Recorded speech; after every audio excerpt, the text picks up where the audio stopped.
whimsical travelers of fate here in Dice and Hello. Destinies. Hello. We have Hello. our. Can, sorry, I just looked and there's a gigantic out there in the corner of the map. There we Thankfully, that's not on the screen. go. Oh, you just freaking open it up. I just see titties. I'm like, Okay then. So we are the Whimsical Travelers of Fate. I am Mags. I am your DM, and I also play Brooke Tempest. Hi, I'm Skeletor301. I am the co-DM to Mags here, and I also play Tyrus Rashad, the human sorcerer/bard. Matt. I am Matt, aka Ryu Momochi, here on Twitch. I play Gadri, our human paladin / fighter. Faye. Faye. Faye?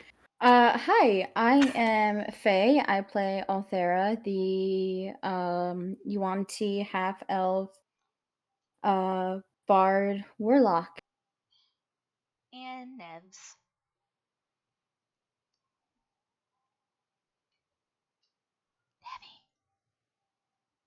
Nevi. Nevi. Nevi. Nevi! No, Nevi! Nevi, I play Enka, the Minotaur cleric. Because they're really And- good, okay? And right back from 2 sessions ago, we have a returning guest. Who the fuck is this? Well, fine, I'll take my dice and leave. Hi, guys. I am Q Cosplay, also known as Q, also known as Cam. I am reprising my role of everybody's lovable spooky boy who always fucks everything up because he doesn't know how to talk to people, Tembrick. Hey! He knows how to talk to people, just doesn't know how to fight up. So, for the recap of what happened shut up, last Skelly. session, the party had convened back onto the boat to speak together about what exactly night hags are. Upon a few rolls with Brooke, Gadri, Lilith, and Inca, they had come to find that they have no idea what a night hag is. Althera and Tyrus went to go get the place in order for the supplies, and later on, they all had a meeting with Lothil, the paladin that has been accompanying Tambrick. And I mean, keeping him hostage. hush. That has accompanied Tambrick on his journey here to pick up residuum for the upcoming battle against Tambrick's family. While they had their meeting with him, the other team, Brooke, Inca, Gadri, and Lilith, went to a tavern where they ran into Tambrick's oldest brother, Solomon. Solomon? Salomon. Thank you. Stammen. I thought it was Solomon. Salmonella. No, it's Salomon. It just was mispronounced for so long, and I kept correcting it. It just stopped working, so. I thought it It was another napkin. instant where I was just going back and forth with it because I couldn't figure No, it that's out. the other brother. So, Oh. after meeting up with No, that's him, napkins. the team had realized that, oh shit, all 3 of the living Raketh family, at least the kids, and Lilith's half, is here in town. After an awkward conversation with him and him wondering, where his brother is,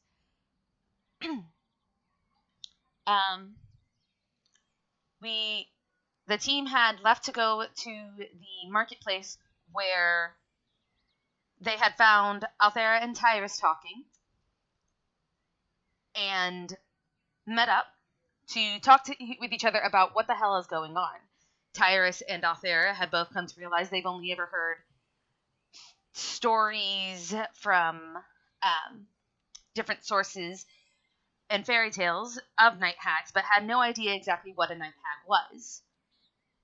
After a bit of shopping and a bit of discussion between Inca and Tyrus and Althera and Gadri and Brooke and Inca, so on and so forth, they all met up on the port where they are now convening. Althera had split up from the party in a daze for a little bit after receiving a compliment from Brooke on her tits, and ran into Solomon, who helped her get back to her family, to her crewmates, and they are now all standing together, looking at each other and wondering, what the hell is going on?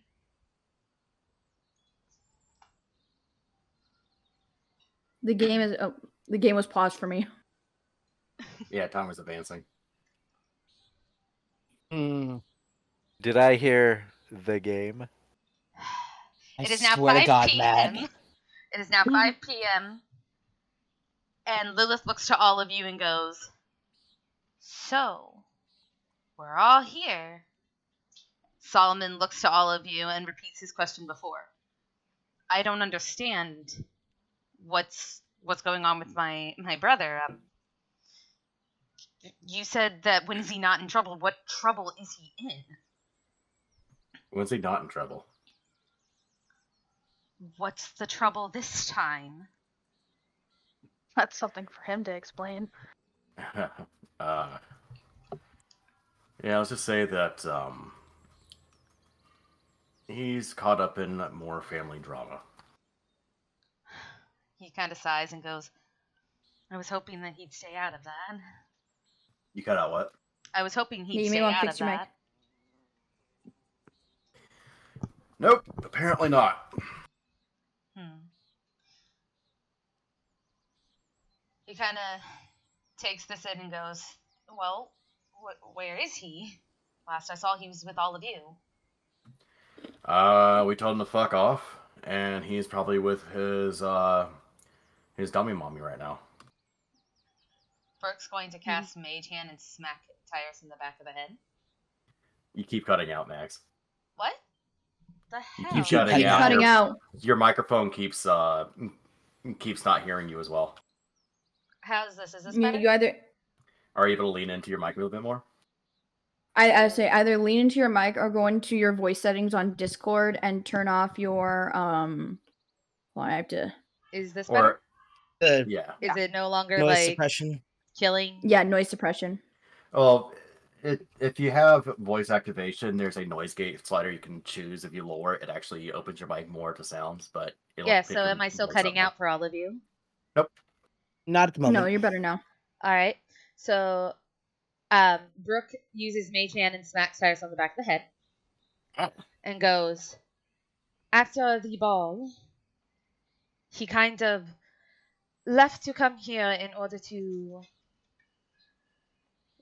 seek a way to get your father off of the throne in a civil way. But unfortunately, it seems that was not able to happen, so he is planning something else, and he might be in trouble with it. But that is neither here nor there. Oh, speaking of which, I know you haven't properly met her, Brooke, but Lothil, the dummy mommy, as I mentioned, is open to having a dinner so we can discuss some things. You see Brooke kind of taken back by that. She goes, you want me to meet up with them? Meet up with her. I don't know if Timbrick is going to be there. At the very least, we can clear some things up. She kind of takes a moment to think and goes, when do they want to meet?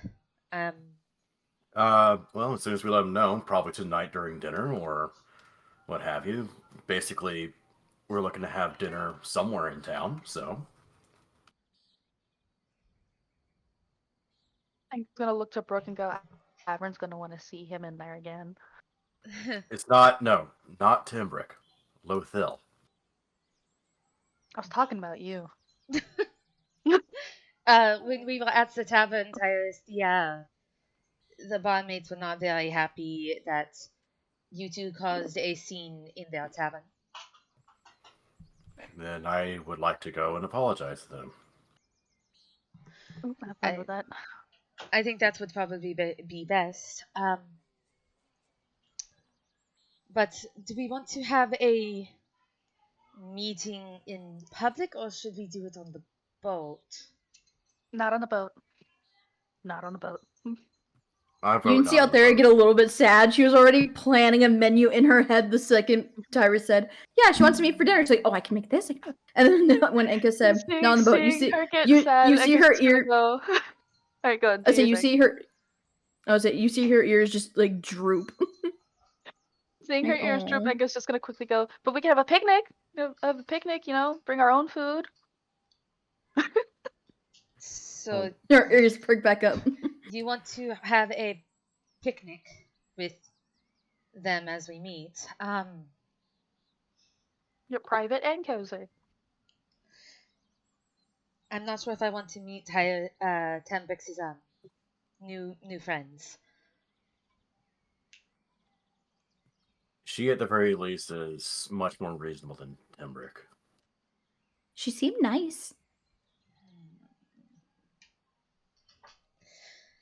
Like, she genuinely seems like she wants to take care of that business, not in the worst way that we can think of. So, She looks to Gadry and goes, "What do you think?"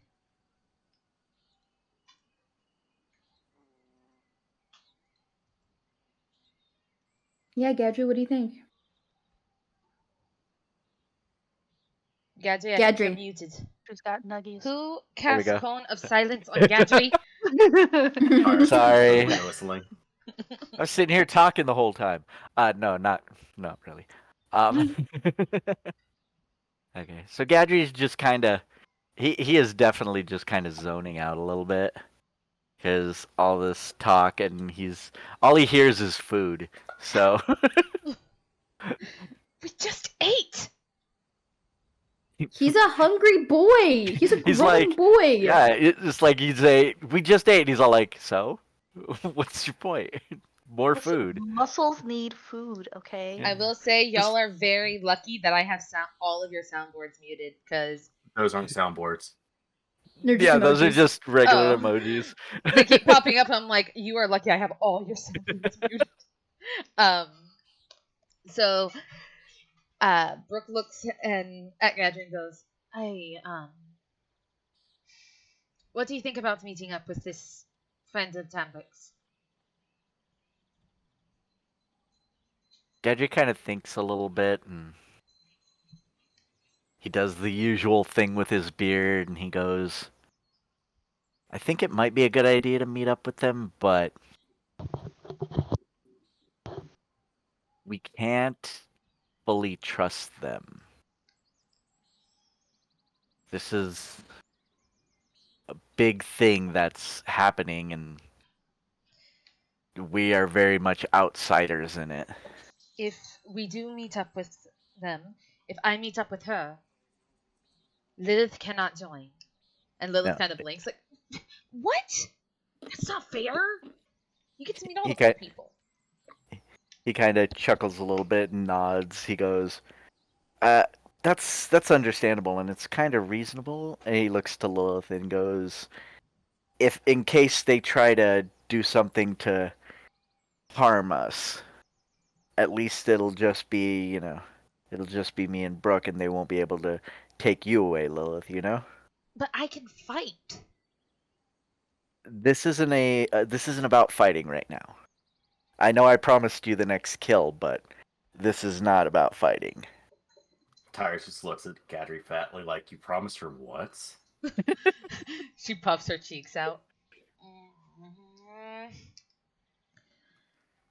So it's just a boring. Althor's gonna look at Lilith. She's like, can think of it like this: you are conserving your energy and thinking of ways on how you can hack and slash those night hags later. How's about this? What if we just split into two groups? One group goes to the ship, takes care of our Raketh friends here. The other goes to meet Lithil. Lilith kind of looks to Solomon, who's looking all at you, very confused. Like, wait, what are you talking about? Like, she's in danger. What's wrong with the kid? Nothing. Little bit is just a bit of a danger magnet, you know? To be fair, most of us are. Looks to Tyrus. Looks to Gadry, Looks Also, and that no sword side on eyes. his side. Also, no offense, but I think we should keep the that specific bloodline off the boat, please. Oh my god, Tyrus and Gadry just fucking kiss already. God, you guys are side-eyeing each other all day. Just fucking kiss! But yeah, Tyrus is looking, just looks over to Brooke and goes, I mean, at the very least, we can keep an eye on the ship and make sure that, we'll take care of Lilith, we'll take care of Solomon and anyone else who's on the ship. No. And you guys can have, hold on, and you guys can have a moment away from certain individuals and have a nice night in the town. I think Inca is right. We should be keeping that specific bloodline off of the boat. All right. He goes with whoever goes to meet this Lowell, whatever her name was. Lothil. Yeah, Oh. that one. Brooke kind of like thinks for a moment, just goes, all right. Inca, Althea, Lilith, you are all Yes? going back to the ship or to explore the town.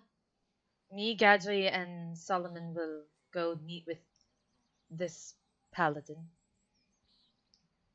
Well, What am I gonna do? Oh, there's no look at Inca, and she's like, well, we should probably look for Ixtal and Dilyu anyway. I haven't heard anything from either of them. Thought So- they were to get you late. I didn't know how that's going. Plus, Exactly, we work so- on the picnic menu while we're at it. And Tyrus looks at Brooke and go, and what would you like me to have me do? Scout around the area, and because I know you have that ability to see through even invisible things. I need you to take a look around the ports, and you can bring someone if you'd like, but I want you to take a look around the ports, see if you notice anyone suspicious or... I would say follow me and Gadri. Don't engage, but follow around and make sure that there's no one following us. All right. Oh, speaking of which, I should let you know about something. And he kind of walks over to Brooke so that, he's not just saying this out loud. And he just says quietly to her, by the way, I know you have a little bit of a history with certain creatures coming after you, so I just wanted to give you a fair warning that Lothil is changeling. But she does mean well.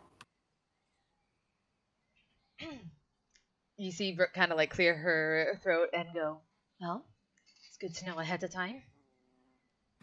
Yeah, I just wanted to put that out the way. So if she does appear in her actual form, you won't worry about any undue individuals coming after you.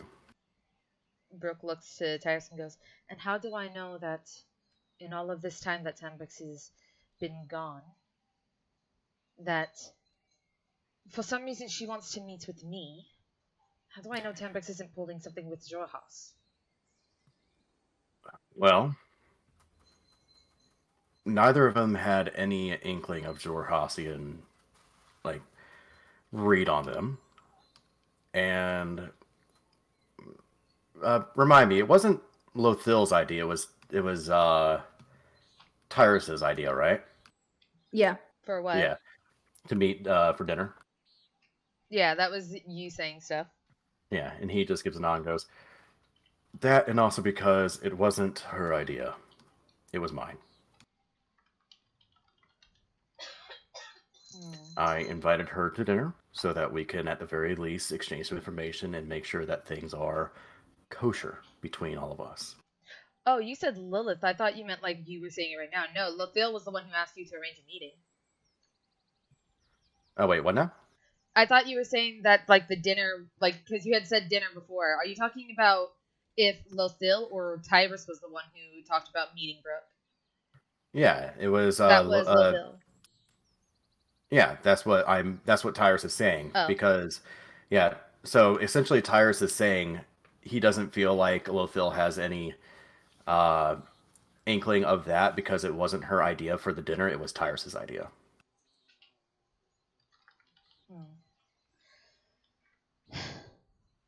But kind of like looks aside and goes, fine. If something goes awry, it's just. If something goes awry, Tyrus, the first thing you do. And she takes off her communication ring and hands it to Inka. Contact Inka immediately. Inka, you'll. When we get in contact with you, meet us there if you can find Dilyu and Ixtal by the time. If something goes awry. All right. I can also, if needed, Brooke, see if there's any local friends in the shadows who might be able to give us any information. Information about what, though? Information of anything we need. Like, I know you're looking to have this, or we're basically looking to have this dinner with Lothil. I know you have certain questions and things I could probably ask around and see what we could figure out. Brooke, thanks for Mongo's. The only thing I am concerned about is getting back onto the water and heading to the Searing Channel. All right. If anyone can gain information about the Searing Channel, that will be our top priority. And I could ask around for that as well. For now, Althea, Inka, Lilith, find Ixtal and Dilyu. They've been gone all day and we haven't heard or seen them at all. And that is concerning. I mean, I don't think it's concerning. It means they haven't been getting into trouble. Or Somewhere they are off in the jail. distance, we just hear a yelp from a Or they're seal. in jail, yeah. Remember, they've got unicorns with them. Somewhere off in the distance, we just hear a yelp from a sea elf. Solomon looking at all of you and going, so I'm going with Brooke and Gadri to meet up with your brother's new party member. Oh. All right then.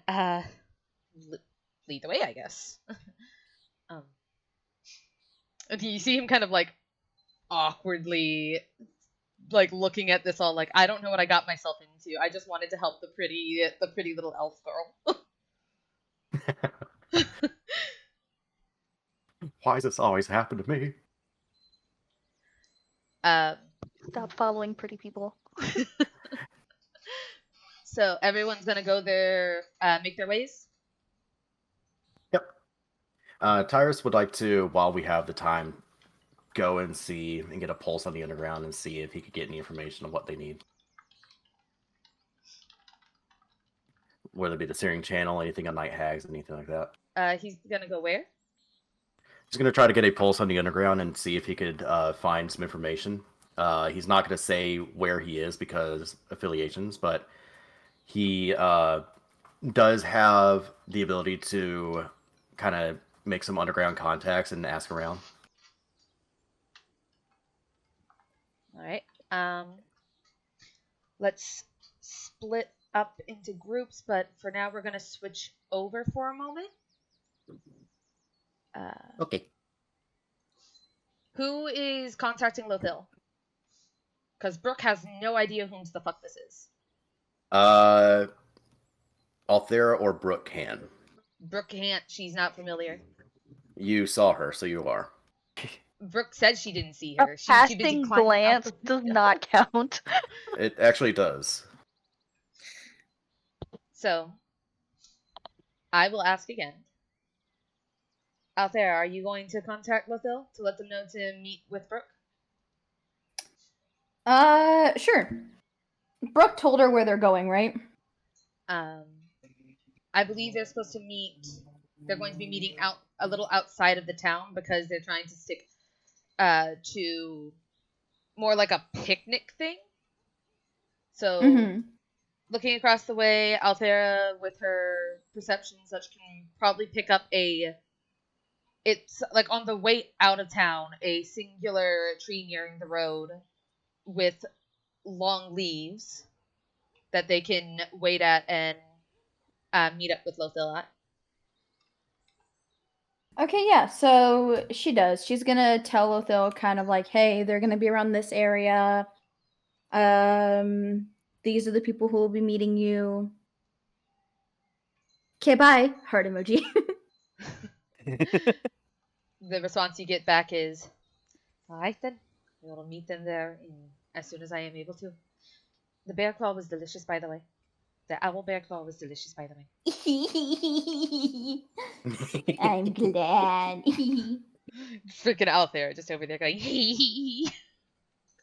all of us It just is. staring. It, Like, It's very much a blushing, like. She's very glad. She likes getting complimented and praised. So for now, we'll switch over to a scene where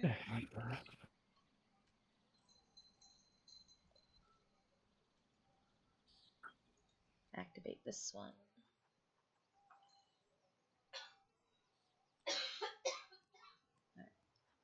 Tembrick, Yes. you have just finished talking with Lothil about essentially the reasoning you need to go like help um help. You have told them about your sister. Have you told them that you told them that they are a dragon, right? Yes. So what I told Lothil was that we discovered that my half sister was here, that she is in fact a dragon, and that she could potentially be of massive help to us later on. Mostly so that Lothil doesn't like kill her because, oh god, another Raketh, but also because low key his little sister could probably kick ass if she wants to. Um, So he also would have confided in her how much he misses Solomon and hopes he's doing okay wherever he is. so she leans back in the chair as you're talking, and she sips on her drink and goes, your sister is no concern of mine as long as she is not being used for your father's benefit. Since she is of your mother's blood and your mother has apparently abandoned your father, it shouldn't be it shouldn't be a hard it shouldn't be too hard to not harm her. I'm no monster. I don't like hurting kids. Really? Because that award-winning personality says otherwise. Well, you get a personality like this when someone's whole family is killed and sacrificed to a betrayer god. So,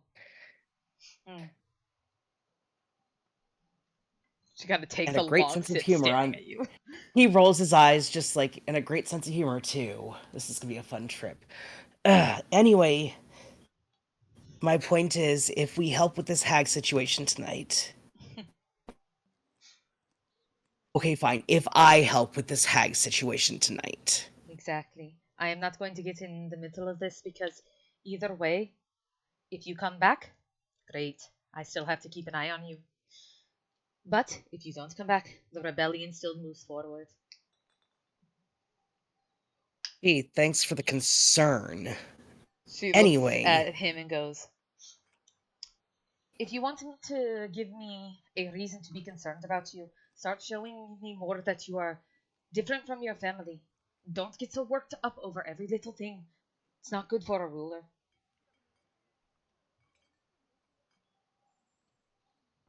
That's not good for a ruler in your point of view. Everybody has ways they do things, and we'll see what happens, I guess. But my point still stands. If we help them with this, there's a chance we could have a dragon on our side in the confrontation. And my brother, last I saw him, had no recollection of who he even was. And my other brother kind of, well, exploded, for lack of a better term there. So I just hope that I can ascend the throne and make things right like I've been telling you I want to do, but you don't seem to believe me. I believe that you want to do something that will make it right, but that doesn't mean I'm going to let my guard down around you, Raquette. To do that would be foolish. Do you not agree? Oh, I fully agree, because right now I want to slit your throat, but I know that it would not be beneficial to either of us. And that's mostly because you put this goddamn tattoo on me that makes it so that I can't be out without X amount of feet from you. I. Mm, or I don't remember how that tattoo that you said, like the brand that she put on him or whatever, the magical mark. I don't remember how that works. I'm sorry. She's not able to do that. You did the same thing when you made the promise to Brooke. You put like essentially it was Oh, some that's weird right. blood curse you did the blood curse thing Part of the to yourself. Yeah, it's the blood hunter thing. That's what Yeah. it was. Sorry, I got confused. Yeah. Lothil has no quarry with keeping you alive or dead. So Okay, let me rephrase that statement then. okay. Again, it's been a while and I don't remember a whole lot of what happened. So No, you're good. basically he moves his shirt a little bit and just kind of, I didn't make this mark lightheartedly. And I it would is hope right not. next to the one that he made for Brooke, I would hope not. directly over his heart. You never did I tell may me. be many things. Sorry, go ahead. You never did tell me what the other mark was for. The other mark was for somebody I thought was like my sister, but now I'm pretty sure she'd rather see me dead. But I'm still keeping my promise to her and I'm staying alive. Was that the promise? It was part of it. Hmm. The other part is that I would succeed and come back to them.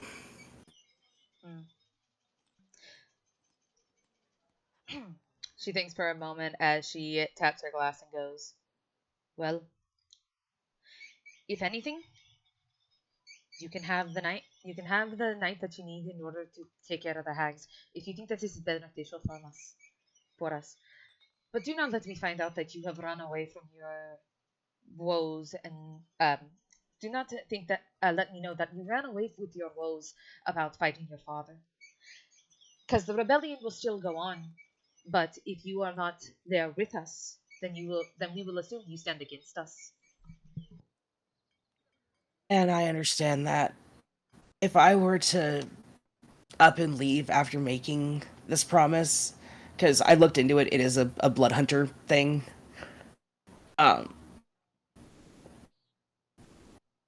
There would be consequences that even I could not evade, even if I wanted to.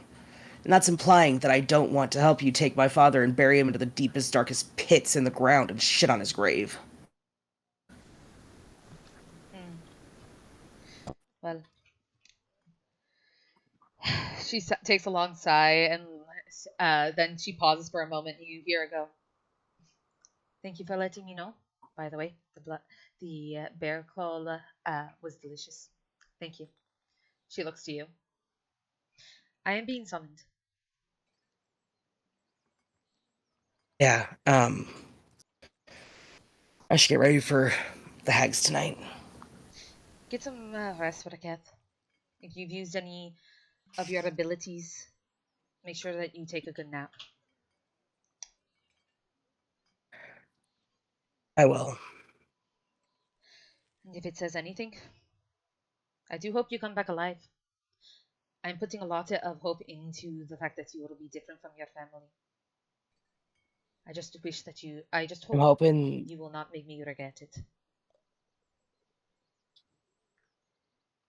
the only thing you might regret is getting me a little too drunk, let's be honest here.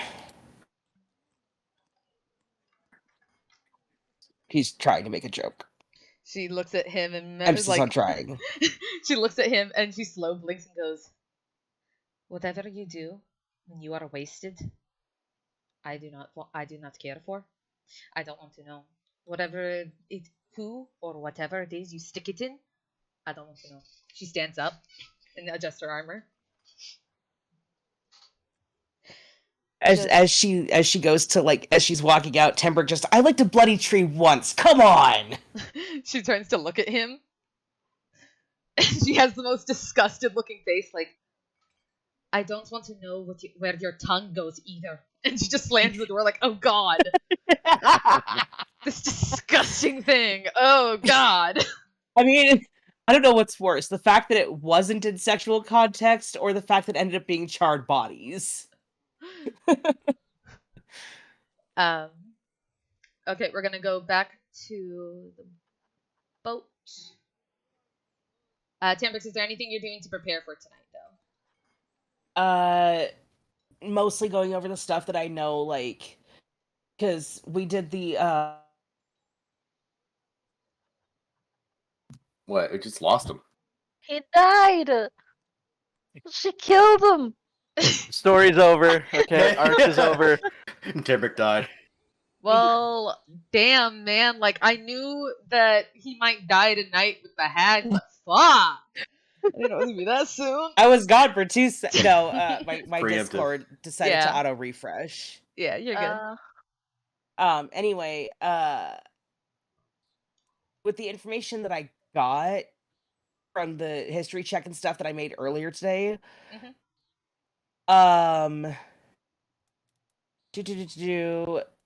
would I be able to go to the shop and get some items based off of what I know that might help? Yeah. I would say you're able to start heading down to make your way to the shop. And I know the shop is only here for a limited time, so I need to get there like yesterday. From what you know, yes, the stories tell you that it's a shop that moves very, very frequently.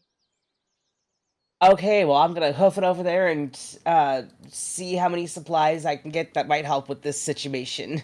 All right. As you head towards the shop, we're gonna go over to the boat. Okay. Where is my boat? Wherever you parked it. We parked it in port. Blah blah blah blah blah.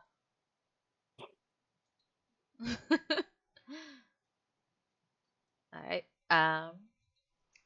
Brooke is not there.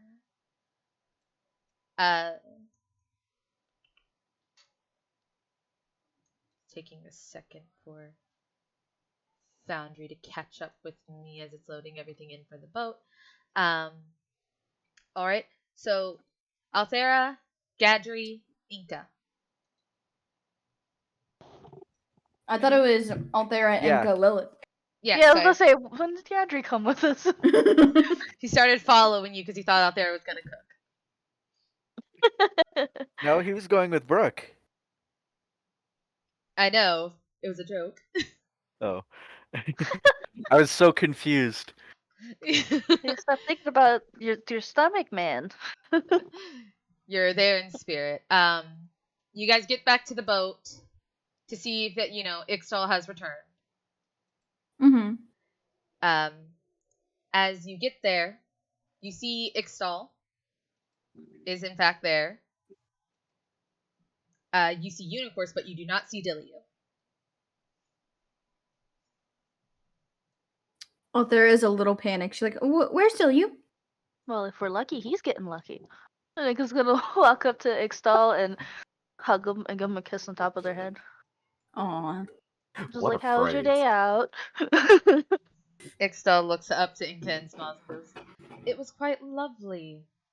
Oh, and so are those flowers." Inca, you're still holding a bouquet of flowers. It's like, oh yeah, Aw. these are for you. Ixtal blinks at this and goes, "Well, thank you very much." And they take them. They're very beautiful. You're welcome.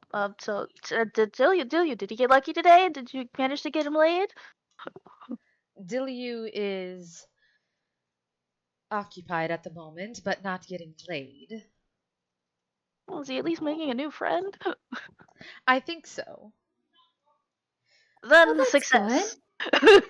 They just kind of like looks at Seth and go, "I just wish they were of their own age." Don't It's tell me he Unicorse. befriended another child.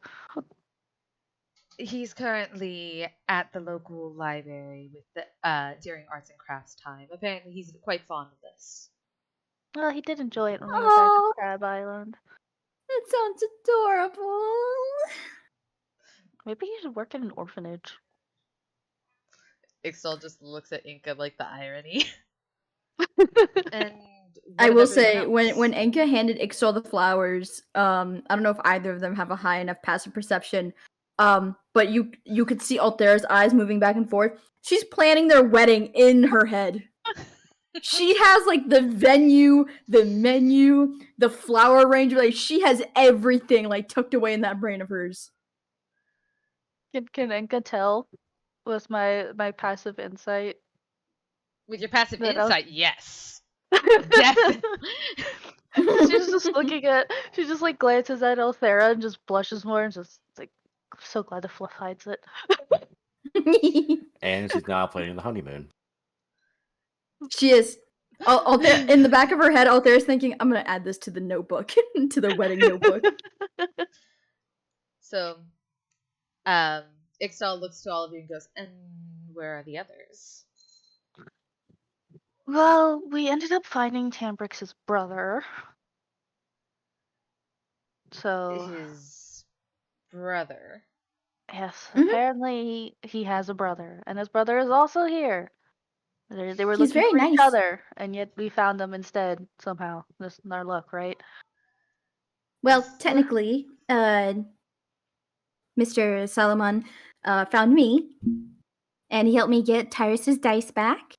And then we met with the others. He's very nice and very, very handsome. I think his head's just gonna tilt. Just goes, huh? Sounds like the start to one of those cheesy romance novels you read. What cheesy romance novels? I don't have any of those. Ixtal She's looks like over holding at her them. bag shut. Ixtal looks at both of them and just goes, oh, and touches their holy symbol around their neck, like, oh dear. Yeah, it's a pain. We know. You'd like him, Ixtal. He seems nice enough, and he's pleasantly stupid. They raise their Kind of like eyebrow. Adri. Yes, like Gadri in an endearing way. They just look at you up like, oh god. And looks at Althea and goes, I think you need to look into a little more better taste with men.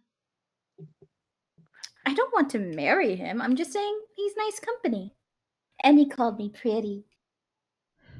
And they kind of like think for a moment. They're like, the Raketh family bloodline.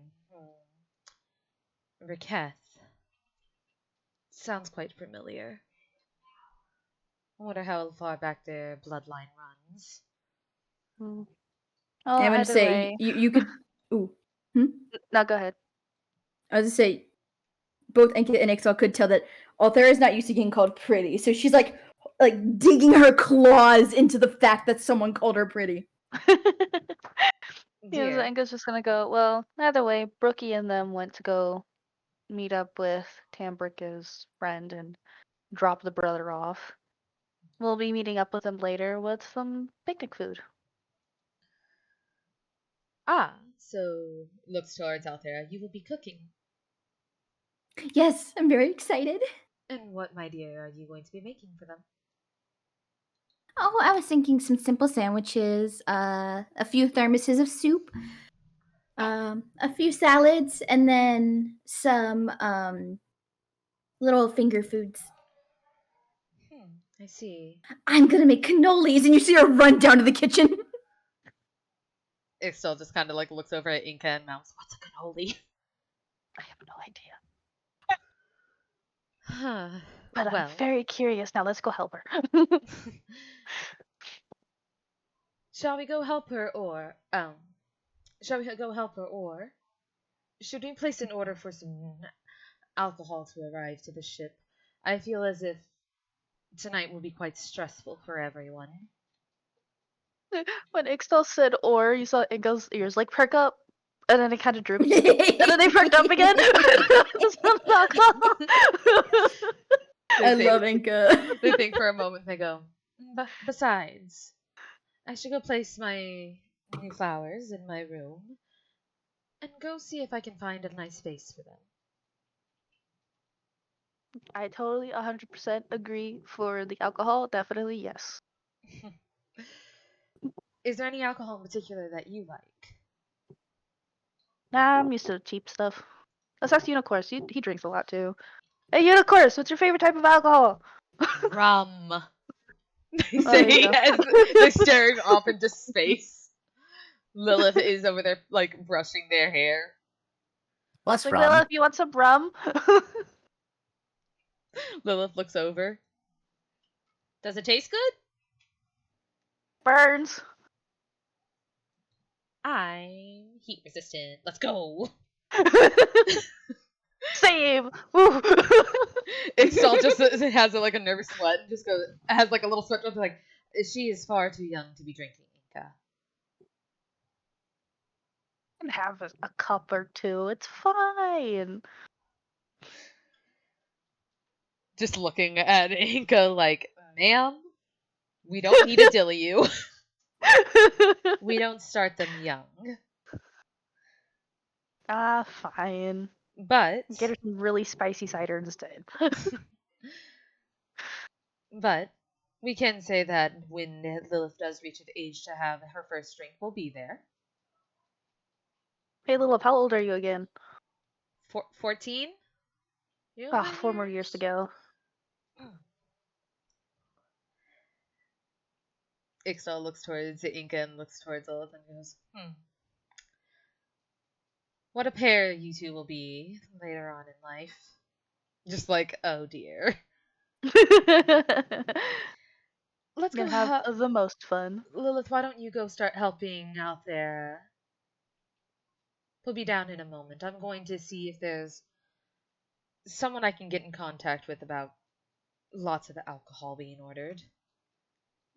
And Lilith kind of gives like a salute before making her way downstairs as quickly as she can. Adorable. Before she goes, she kind of stops at the door and looks towards Inca and goes, hey, if Tyrus gets here before we leave for the picnic, can you let me know? Sure thing. Cool. She starts heading downstairs. Totally gonna roast him. Althea, as you are below deck, Mm-hmm. you are starting your cooking when Lilith comes in. Need some help? There's my favorite sous chef. Sure. Would you mind taking over the soups? I decided to make a broccoli cheddar, a tomato bisque, and honestly, that's it. I was thinking of going with a minestrone soup for a third, but I feel like a third soup is too much. That's a lot of food for like a picnic, man. We're feeding Gadri. He eats for like 8 people at least. True. We did get to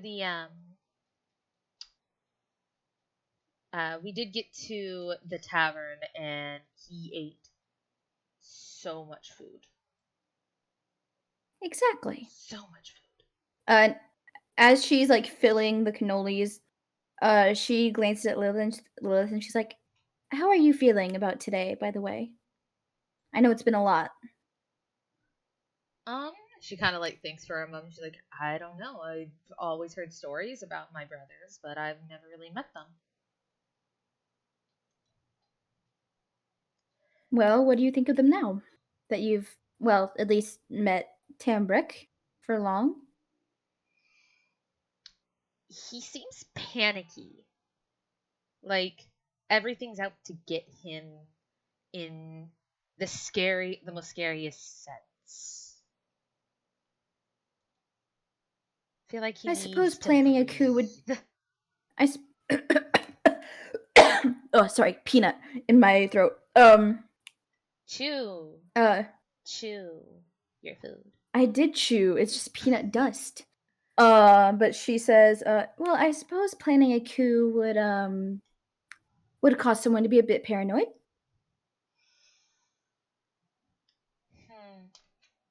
I wonder if Brooke was paranoid when she killed 3 earrings. The captain? Honestly, I feel like she was terrified. Who wouldn't? Dilly says he doesn't remember much from the fighting. He remembers waking up in the barrel and peeking out and seeing Tambrick being lifted into the air by a half orc. Brooke standing in near the captain. Tyrus was throwing ice knives. And then the Gadry was rushing over to where Three Earrings was. And then the others were there too. Apparently they had another purple friend. Would have been nice to meet her. It all sounds very exciting. I think Ixel said that she died at one point. Oh, Apparently there's a tally that Dilly and Ixel's been keeping from all of the stories they've heard of the adventures. So Brooke apparently has been dead. Tyrus has died okay. multiple times. Right. Tambrick died apparently at the ball, but came back. He's been knocked out a couple times, so has Brooke. I don't think Inca's died. And she's just like going through the whole list of the chain of events. She's like, and yeah, so the purple one kind of shoved Tyrus inside of their head, and then her head would pop. Thera looks more and more disturbed as this conversation goes on, and she's like, how about we switch to a different topic? One that's less, morose, perhaps? Oh, I haven't even told you about the fact that Gadry took his Morningstar and used it like a golf club and smacked a half-orc's head off clean. Yes. That's sounds like a very interesting story, just not while I'm making tomato bisque soup and filling cannolis. You got one of those weak stomachs when it comes to blood? Not so much weak stomach, it's just... Well, I don't know, hearing about people I'm friends with now dying, even though they can come back, it makes me feel odd, but in a deep way, as if I somehow understand it, but I've never died. I don't think. Who knows? You're with the team. You might die tonight. She just kind of smiles. She kind of Althea kind of pauses before laughing. She's like, you know what? Maybe. And then Ixtal and Dill, you can add me to the tally. Now here, try this cannoli. And we'll switch over to Tyrus, who's currently where are you going to look? Are you going to look for this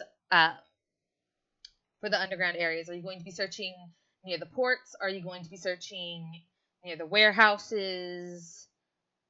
Near the stores? Something with Tyrus's background.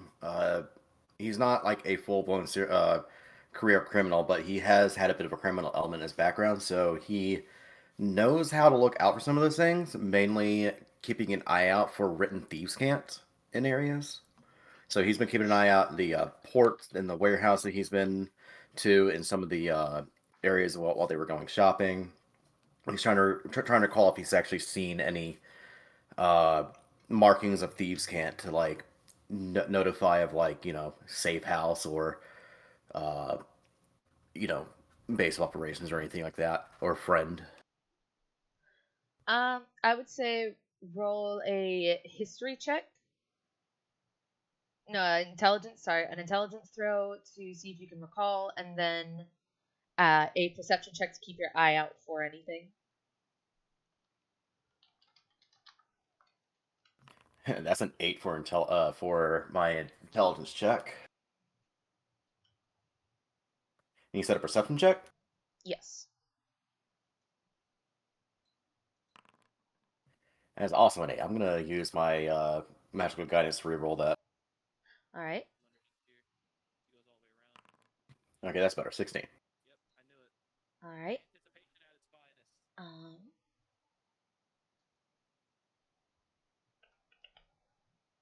doo-doo-doo. Do-do-do-do-do.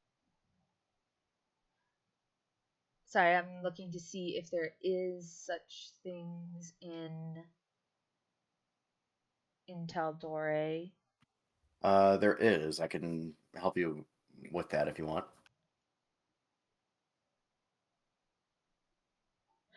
I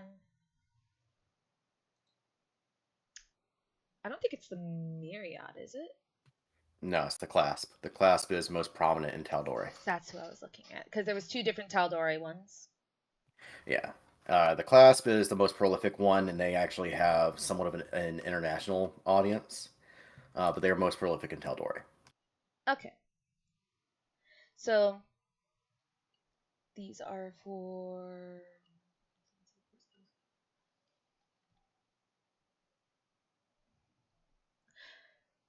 I would say that looking for them, looking for this symbol in particular, you're not really seeing much from that might look like their symbol.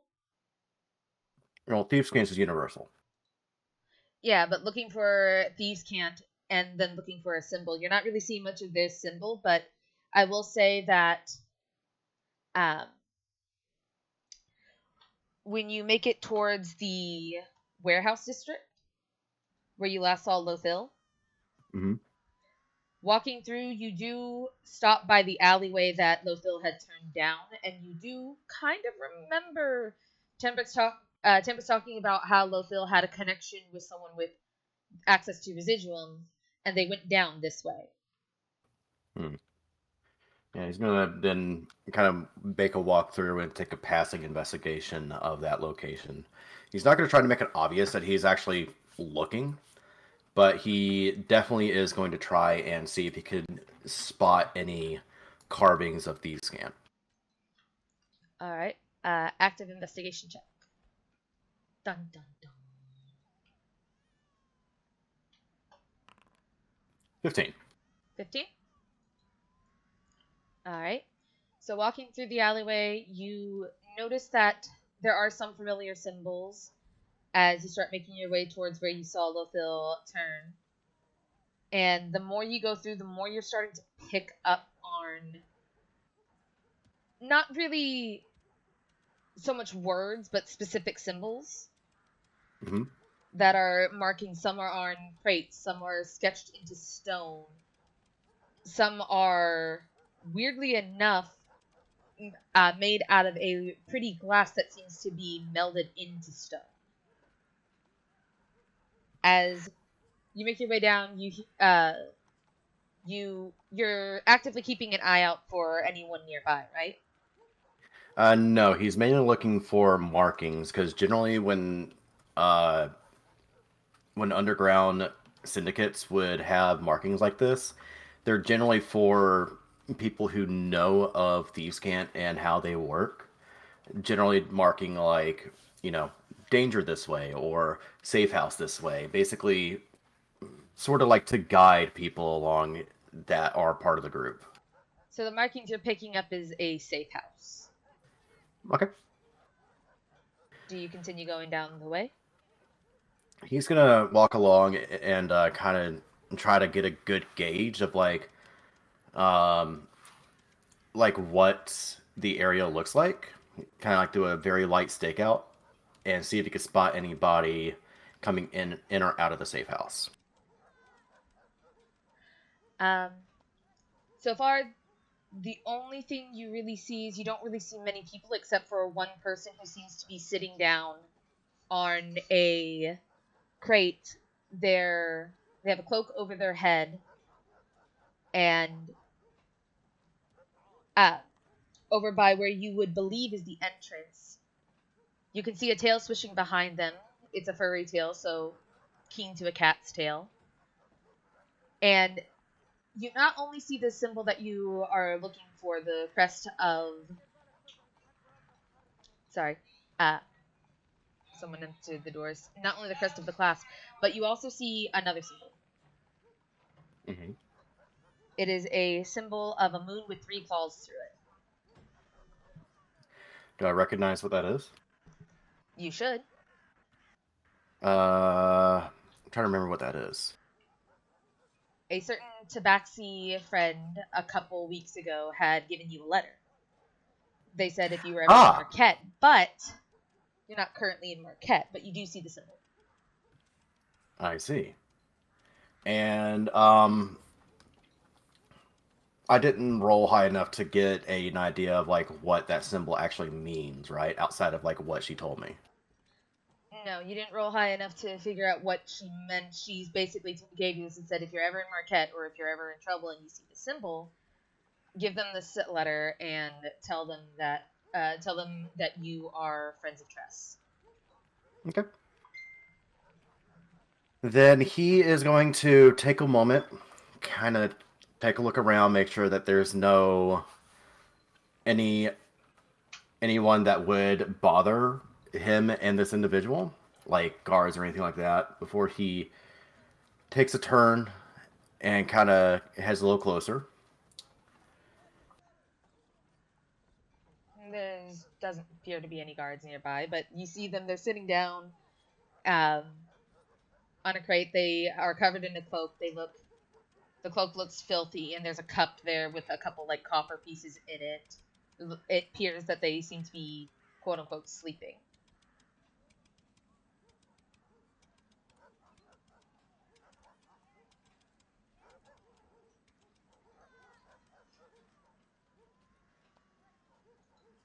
You there?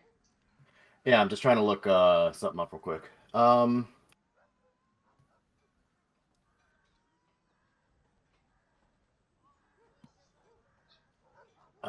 of hard to really quickly find what I'm looking for, so I'm just gonna make something up on the spot. He's gonna look down at the beggar, uh, look down at him and be like, pardon me, if you wouldn't mind me asking you a question. They kind of lift their head up towards you. He gives him a small smile and goes, I'm looking for some directions if you wouldn't mind helping me out. There's a couple copper in it for you. And as he says this, he's going to draw with his foot into the dirt uh, the um, the thieves' can't symbol for friend. They look down at this before looking up towards you and going, and what exactly can I do for you? I'm just mostly looking to see if I'm looking to see if you could help me find the beggar maker. Beggar maker being thieves' can't for man who owns a tavern, aka someone who is in charge. Hmm. And what is your query with them? Business or pleasure? Uh, business. Just looking for information. They kind of look side to side and go,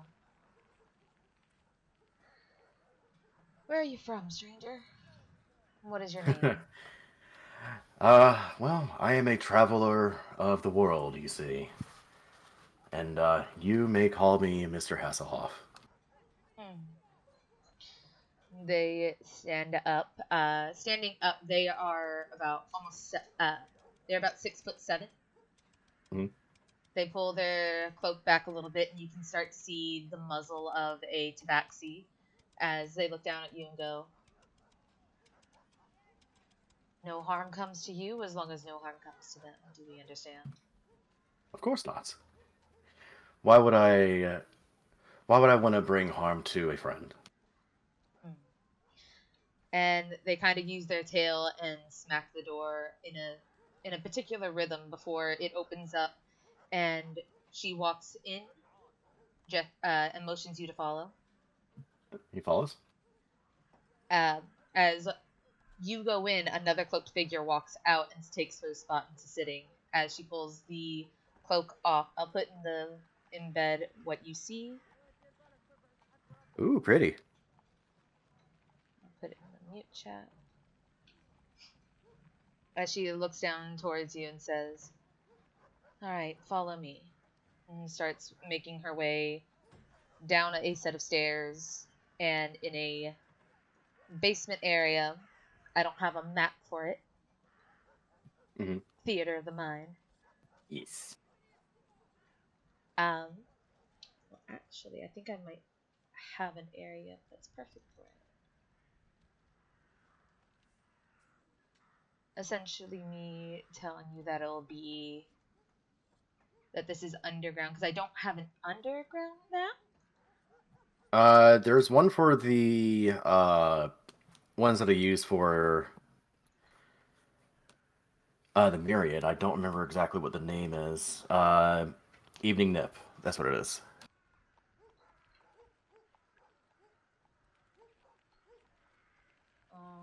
Yeah, if you look up Evening Nip, there's one there.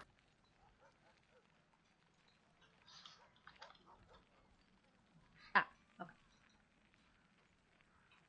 Like this. Activate the scene.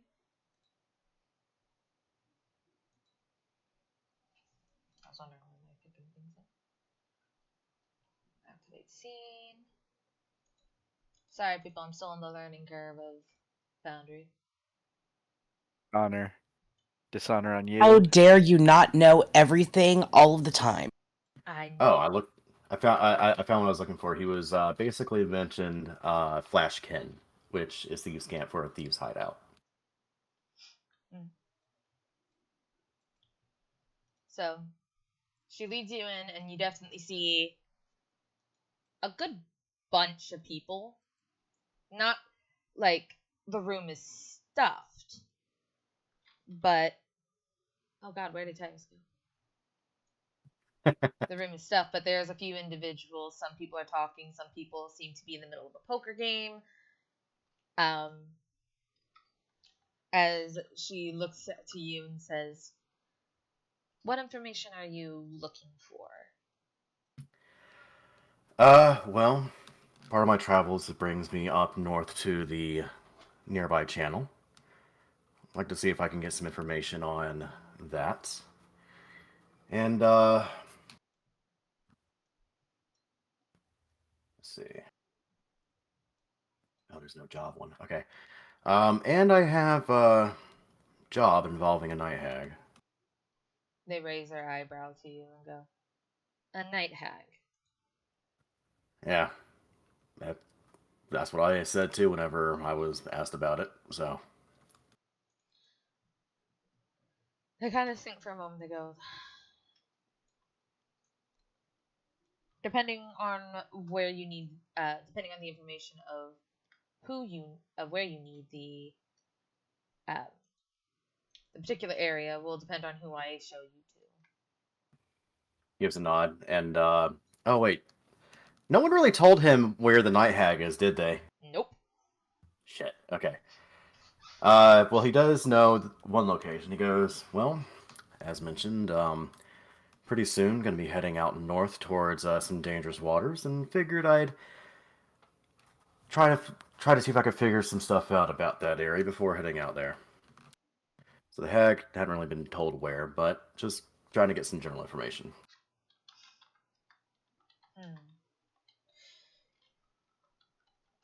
They kind of scratch their chin for a second before going, "All right." And you said you have coin to spare? I do. They kind of Got plenty of bit for information. look side to side and go, "Follow me." And she starts walking and looks towards the bartender and like nods a bit. The bartender seeming to understand. Um, you see them they start like getting a tray out and starts making drinks and placing the drinks down. And you, Tyrus, as you walk in, you see two people are engaged in playing a poker game. As she sits down and goes, "Gentlemen, we have a friend here who needs some information on night hags. You two are the best hunters that we know. So," and she kind of like gestures towards them as they look towards Tyrus. You see two um, dragonborns with yellowish bronze scales. One has a bow and one has a huge cleaver on their back. He gives them a nod. Evening, gentlemen. They look to you and they say, "What information did you need, and how much coin are you willing to spare?"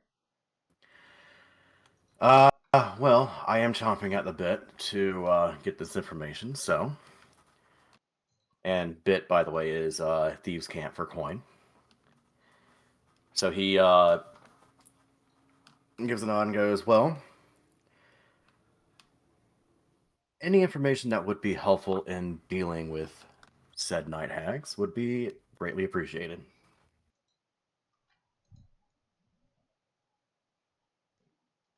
You see the one with the bow look to you.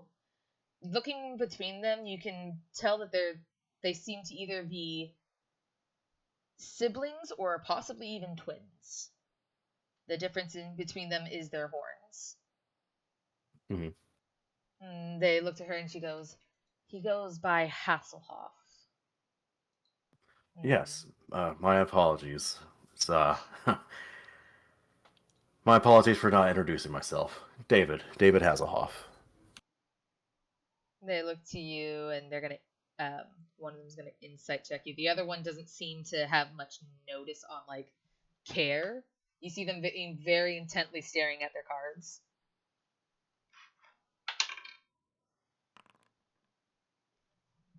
Okay. 26.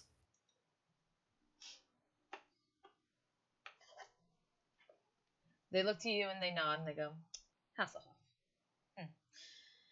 As the other one that you look to see them kind of looks up towards you and goes, I knew a David once. Owed me money. And then goes back to their cards. So, friends, I see we're having a friendly game. How's about we discuss over cards? The one with the cleaver sits back and goes, I'm not much for games, but he's all for games. As he looks towards the one with the bow, and in the embed, the one with the bow is going to be the first one you see, and then the second one is going to be the one with the cleaver. As the I one love with the the first bow, one. as the one with the bow perks up and goes, "You play." Of course I do. And he reaches down to his pouch and he pulls out a deck of cards, not the Mythor ones, but regular deck, and he starts doing a bit of a shuffle. I even have my own set and everything. But can we trust your own set? Now that's the question. If you want to take a look at it, you certainly may. And he straightens the deck out and hands it to him, or offers it to him. He takes the deck and you see him do a couple flourishes. You can tell that this dude has dealt with cards for many, many years. As the things he's able to do is he is shuffling. He's making the cards flip through the air, catching them one by one, finishes shuffling them, and slides them over to you. He takes them back and he takes note of that, but doesn't really mention much about it just yet. So, shall we keep things friendly, or would you like to make things interesting? What do you say, brother? And he, the one with the cleaver, goes, you have piqued his interest with one of his favorite things, information for wins. It's one of my interests as well.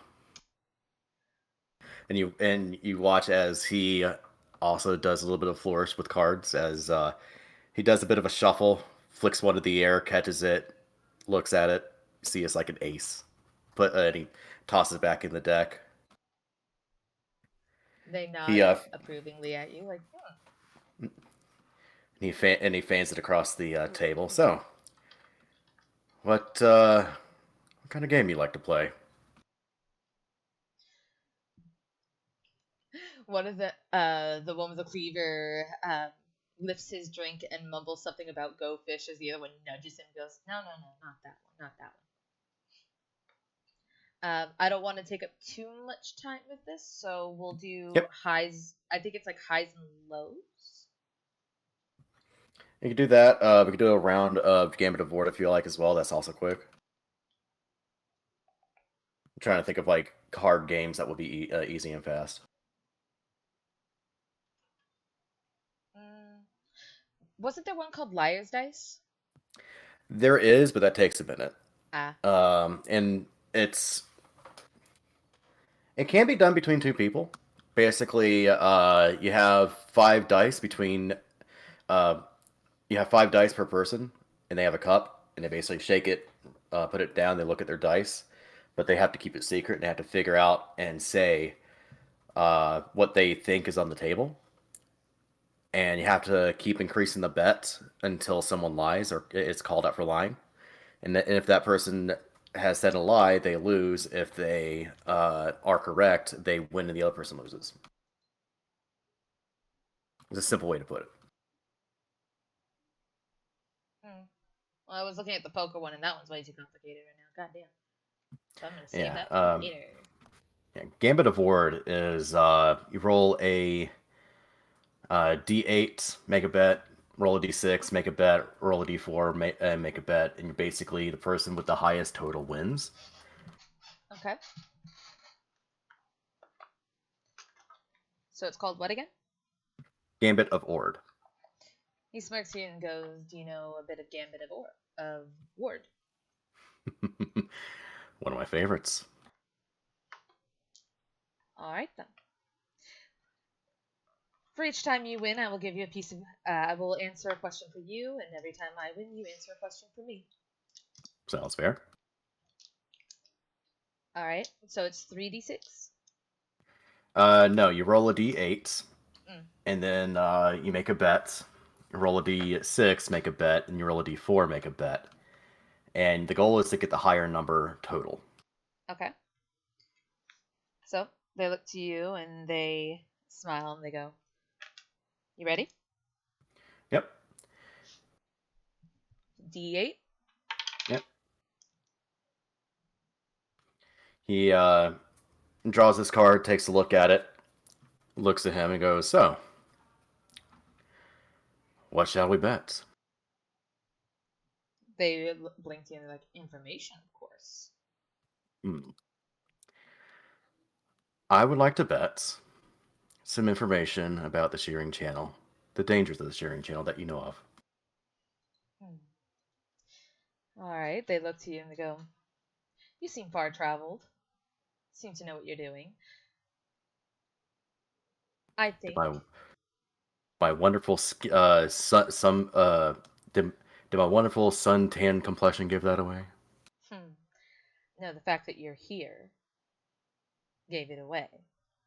Hmm. I think the information I want from you for this first round is, who's your original teacher of thieves' cant, getting you into this business, so on and so forth. Ooh, getting personal, are we? Yes, and as he says this, the barmaid comes in and places down drinks in front of all of you. All right. All It's right. a Sounds D4? like a fair bet. Yep. D6. Oh, D6. All right.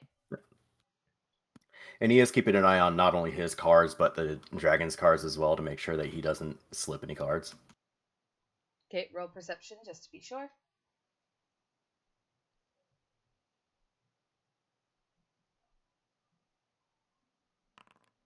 21. Okay. So far, they have not touched their cards besides picking up and placing down when he is needed.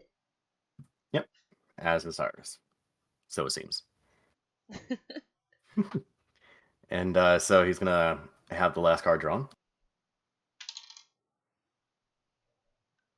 All right. All right. And he's looking to read the Dragonborn as he takes a moment to try to figure what to say before he chimes in and says, what is he gonna say? I mean, the Dragonborn can chime in as well if you want. I'm just trying to think of like what to say. They look to you and they go, "So, you from Taldor, eh? Yeah, originally. You seem to have the air about you." A little further to the west, obviously, but yeah, no, born and raised on these lands. They nod to you as they. Are we tallying up the stuff now? Yeah, if you want, you could basically have him flip the cards over and tell me what the total is. He And I'll smiles as screen. he smiles as he flips the cards over. He has 11 points.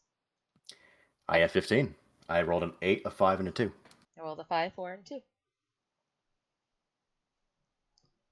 He smiles and goes, "Huh? Seems that you have won this round."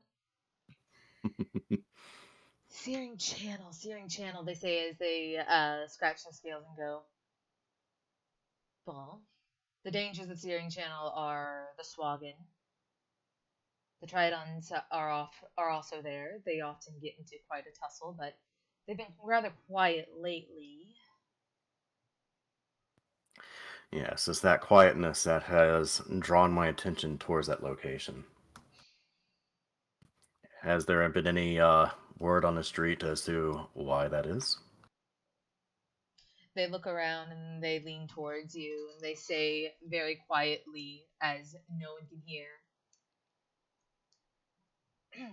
They speak to you and they go,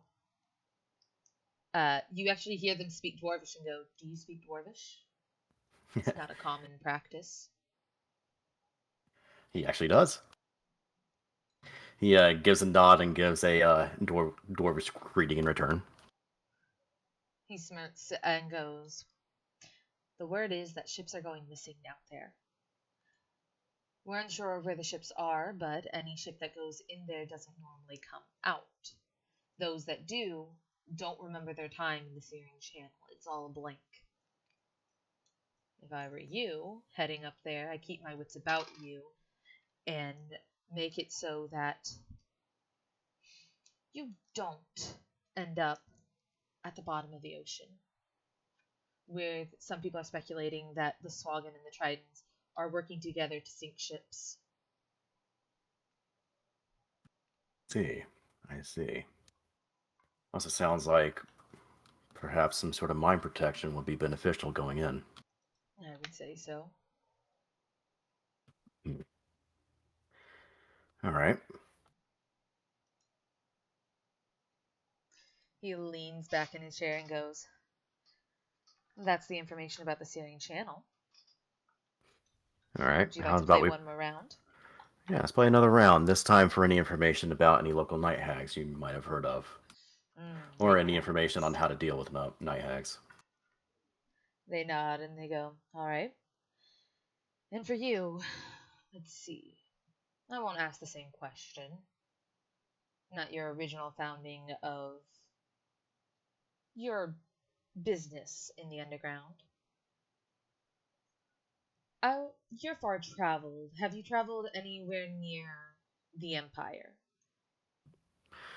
I have. Actually, that's the last place I've gone to. We just came from out east. So I'm assuming you've visited with the locals across the pond known as the Myriad. It's kind of hard not to step foot on those lands without stepping into something there. All right. I'd like to know information about any information you have on the Myriad. All right. Anything in particular? Ophelia Mordoon, Mm. families and such that she might have.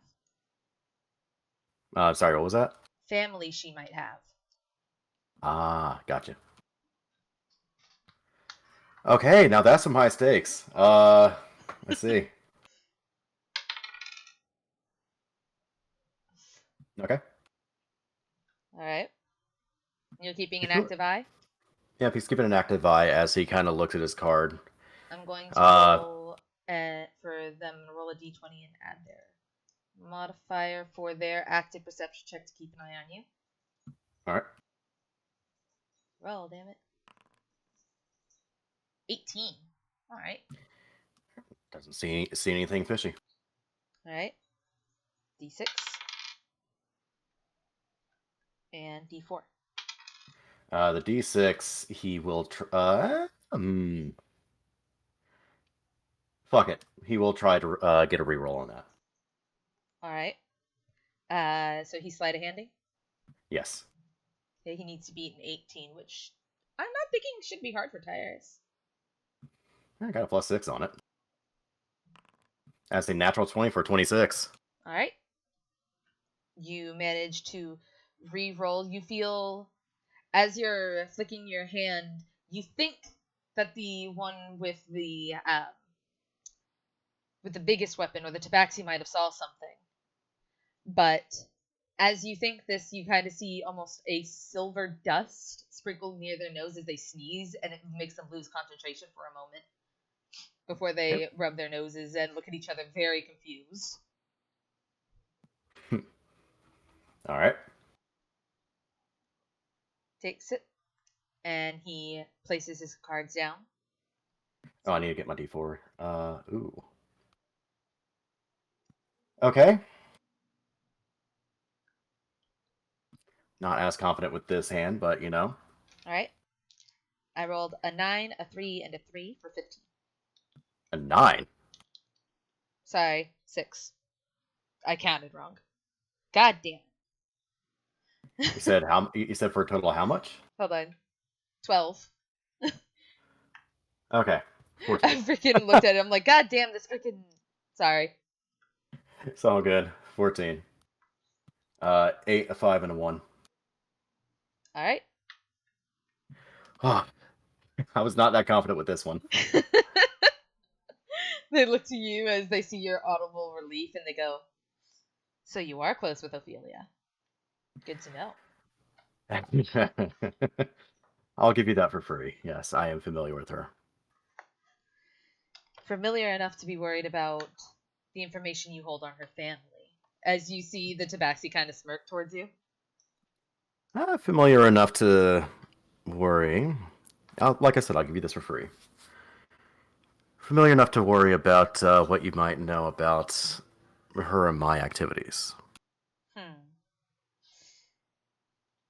So, night hags. Yes.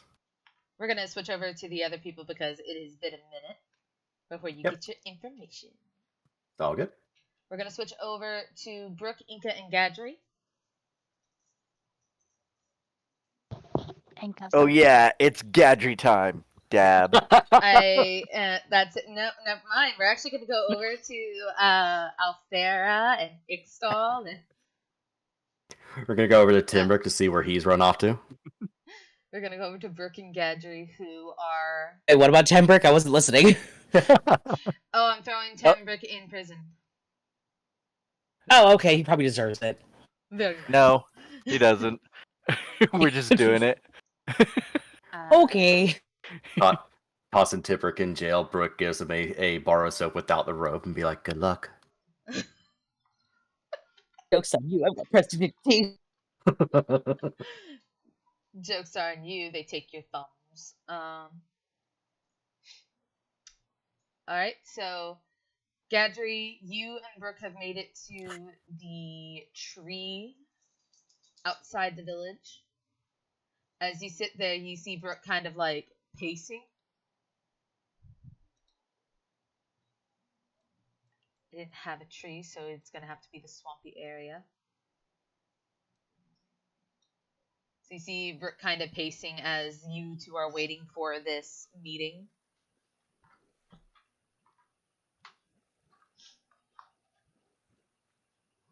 Are you muted, Gadri? No, I'm looking up something real quick. Rude. How dare you be looking There into you are. stuff while playing D&D? Rude and disrespectful.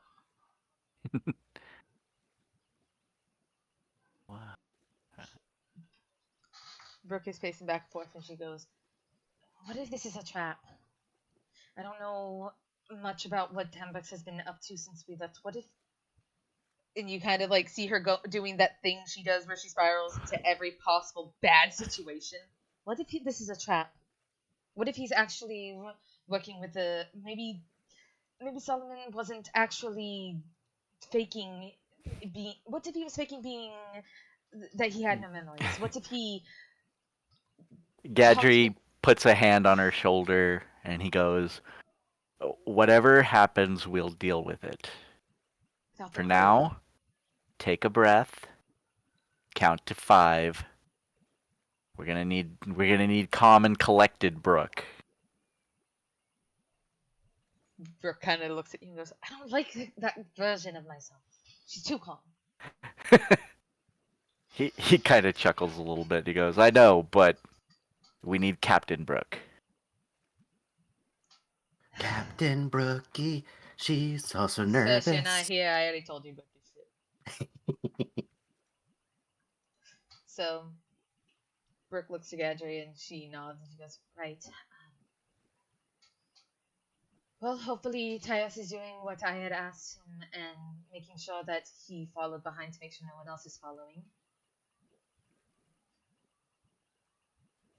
Kind of nods a little bit and he goes, yeah, I trust Tyrus enough to be able to know that he wouldn't mess that up too badly. She nods and goes, all right. What do you think this person is like? He gave a shrug and can't even begin to imagine, but I don't think they'd be able to take out both of us if this was a trap. You kind of see her looking at him like, well, I don't know about that one.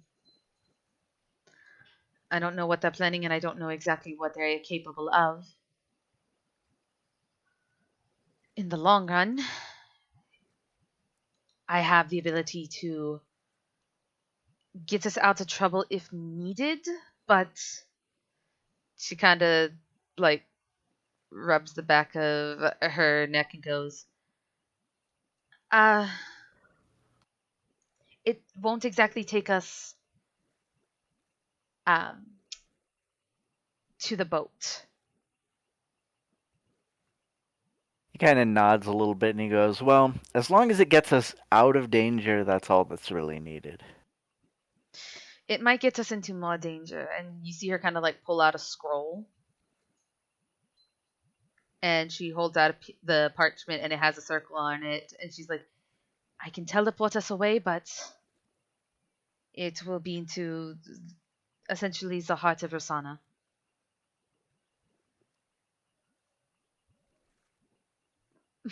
The silence. He kind of nods. Yeah, he kind of nods a little bit and he goes, well, we'll burn that bridge when we get there.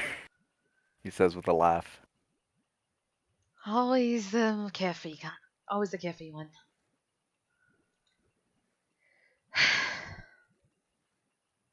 And you see Brooke kind of like thinking to herself, her biggest thing right now is, what does this person, what is so special about this person that Tempix is like, oh, you're not gonna be able to handle yourself, but obviously this person would be able to handle things.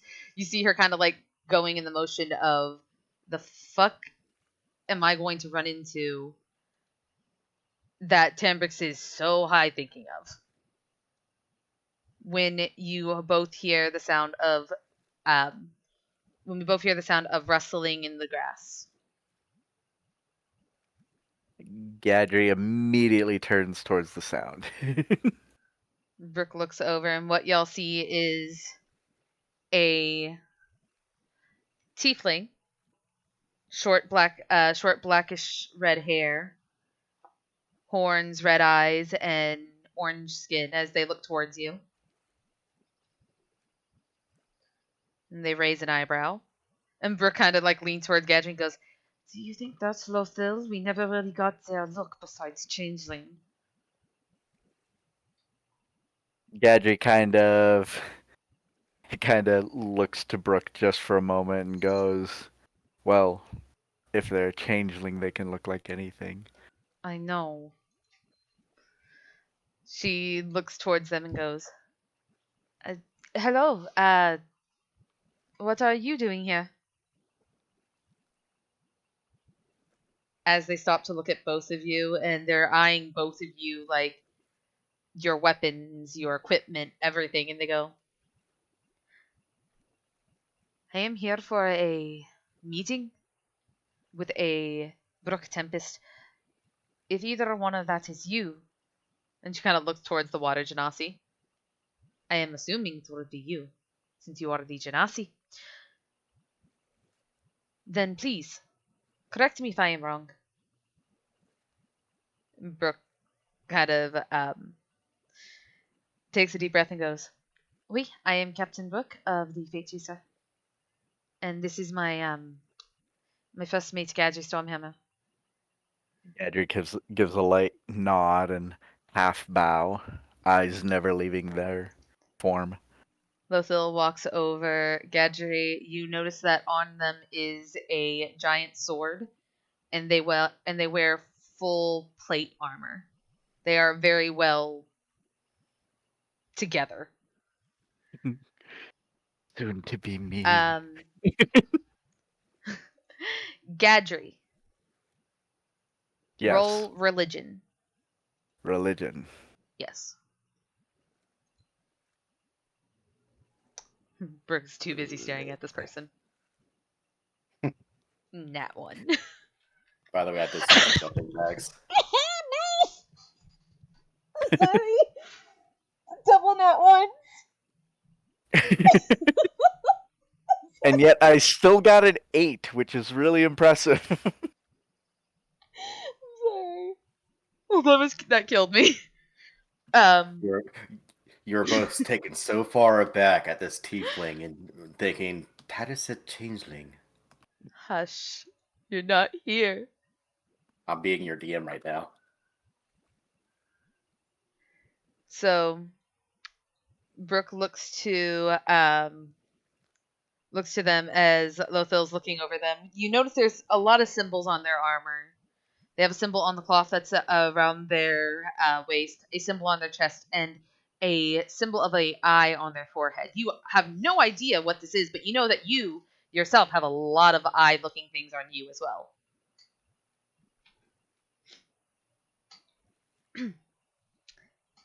So, I have heard of you, Brooke Tempest, and I have heard of you, Stormhammer. She holds her hand out to Gadry.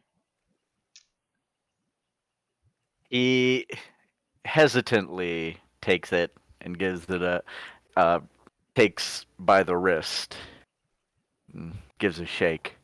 They shake your hand, and they hold their hand out to Brooke as Brooke awkwardly, it's like looking at someone that your best friend, you're now assuming that this person is their best friend. So you're just like, as she takes their hand and shakes it.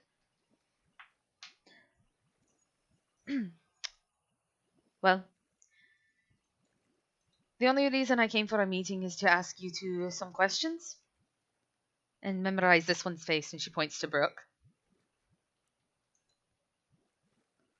And Brooke kind of raises an eyebrow to this as she's like, all right.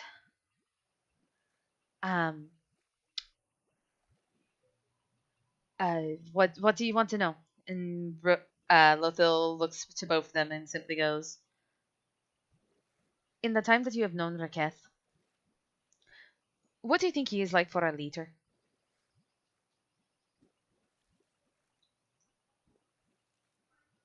The silence is deafening. Yeah. Brooke's caught off guard by this question. Gadget's all like, wait, which one? She looks to both of you as they say this. What do you think of him as a leader? Brooke kind of sighs and goes, I think he has too much that he doesn't understand in this life. Like, how not to pick a fight with someone who isn't trying to fight with you, or if someone throws something at you, he immediately lashes out. He has no patience, essentially. Gadget kind of thinks for a few moments and then goes, he lets his emotions get the better of him. So, as I am told, he is simply far too emotional. She kind of sighs and goes, I am hoping to get him on the throne, but whether or not he's going to be a good king, I am unsure. He has, I would hope to say, promise to be a good leader. His heart is in the right place. But too bad his brain doesn't seem to work with his heart. You see Brooke kind of hold back a laugh as she simply goes, yes, his brain often does not move as fast as his heart does. When we fought Netkin for the second time, the final time, we were in the middle of a mission and he kind of called him to fight while we were already on a mission. She kind of like is remembering everything that went down. Lothel looks to Gadri and goes, besides his emotions, because everyone always says emotions, is there anything you can think of that would help him improve?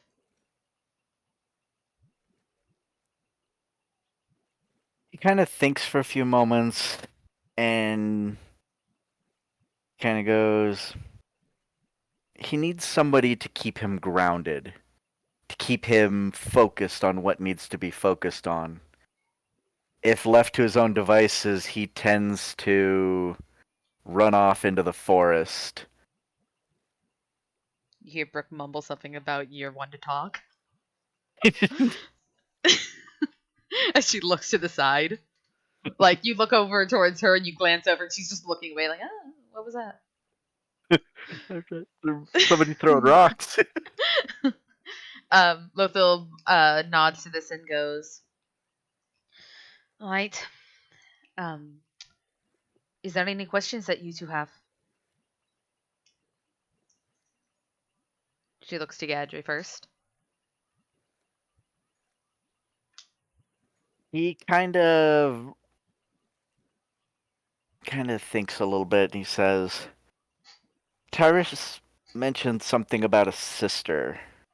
What are your guys' plans with that? She looks to you and she says, the sister, the dragon, I am assuming you're talking about. Lilith was her name. My intentions with her mean nothing.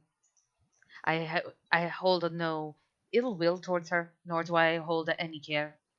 As long as she is not being used as a weapon for his father to use against the rebellion, I have no quarry with her.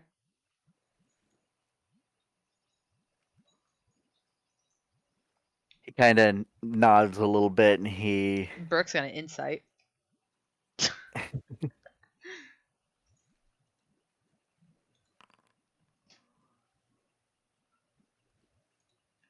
Go ahead and say what you wanted to say.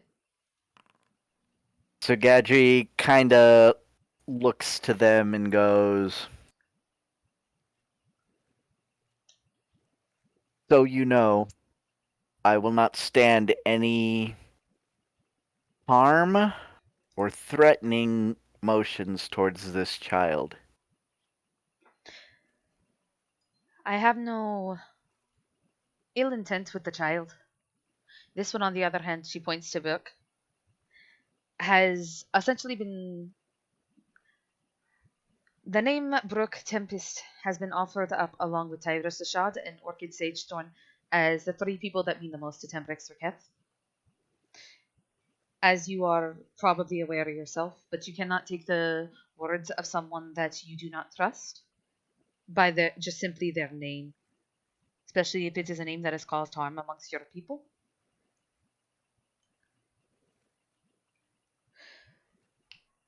So I've asked him to give me the names of the three people he cares about for the most. If he fails in his mission, to being a better person than his father, then I am going to have to remove him from the picture. And she kind of looks around, seeing as everywhere around them is just swamp, and goes, "No point in dancing around it. I am going to kill him.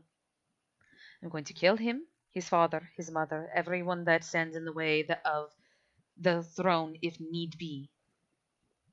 And then I am going to find Brook Tempest, Orchid Sagethorn, and Tyrus Rashad. And I'm going to tell you all of his demise."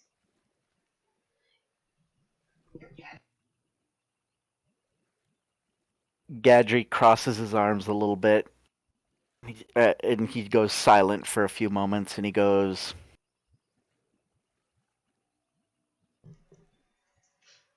Tyrus was a party member of ours.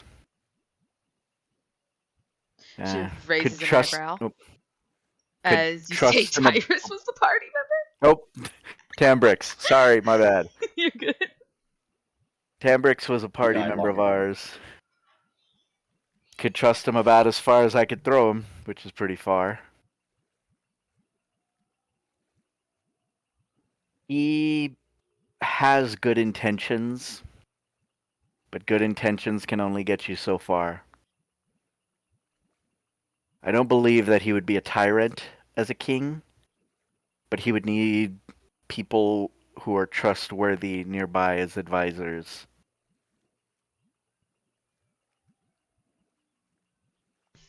She takes in this information as she nods to you, thinking of her interactions with Tembrix.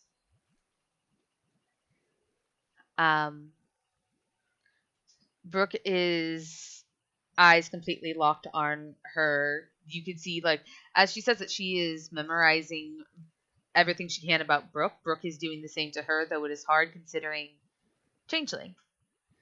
But she's memorizing the armor, her speech pattern, her look, anything she can that will help her identify this person later on in the future if need be. As Lothil looks to Brooke, waiting for her opinion on things, Brooke takes a shaky breath as she says, "When I met Temblix, he was brash, he was rude, he was terrifying, and he..." She kind of sighs as she says, "He made a lot of promises that he didn't keep. I can tell you now, he has not changed. He's still brash, he's still rude, and he's still terrifying. He doesn't tend to stay focused on things, but for his people, I think he'll keep his promises. If he truly cares about them, he will keep them. After all, he dropped every promise he ever made to me and to Tyrus in order to keep his promise to you and his kingdom. So I think for his kingdom, he will be good. He just needs someone there to help him." Lothil raises an eyebrow to this as she says, "For someone who he swears wants him to see him dead, it seems to me that you actually care for him." And Brooke kind of, you see her hair kind of flare up a little as Brooke's like, I cannot care for him until I cannot care for him until he fixes everything that he did. He hurt so many people when he left. He didn't think of the consequences of his actions. And I don't think that I can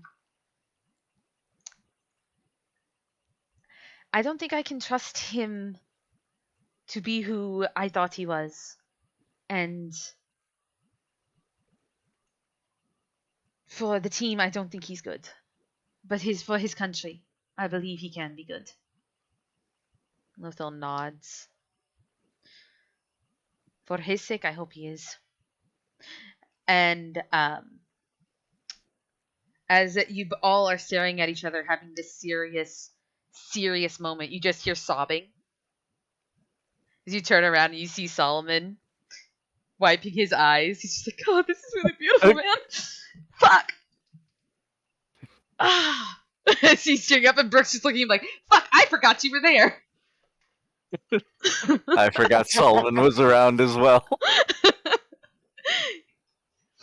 He's just standing there and he's just like literally ugly crying. He's just like, all of you seem to have such a deep relationship with each other. Gamora was right. Oh, it's beautiful, but sad at the same time. And Brooke's just looking at Gadry like, bro, we forgot about a whole ass person.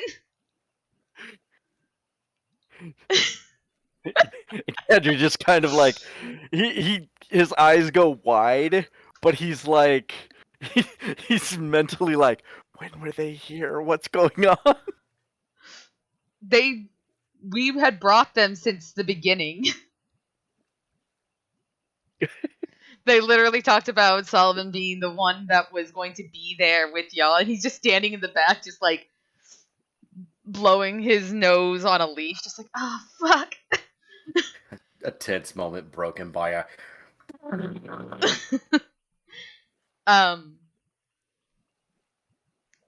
Lothal looks to Solomon and goes, I am assuming that is the other Raketh in disguise.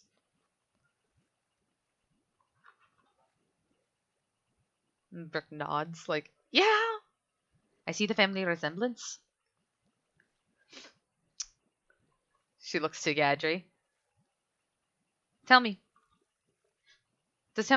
before all of this happened, when you had met Tempex, did he cry as much as he does now?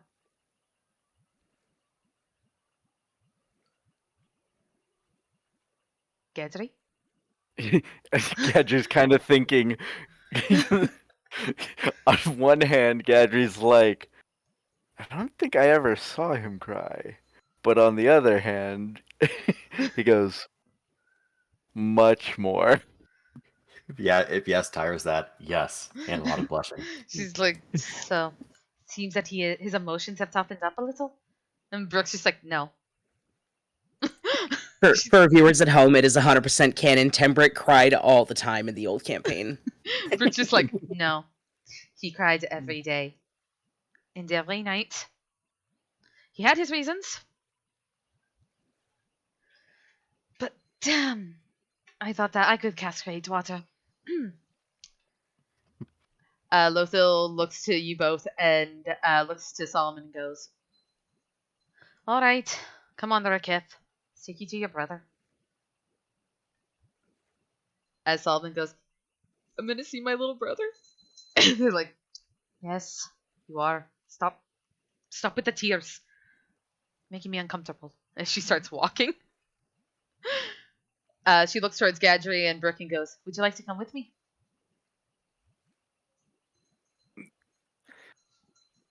Gadry looks to Brooke and he says, I'll go where you go, Captain.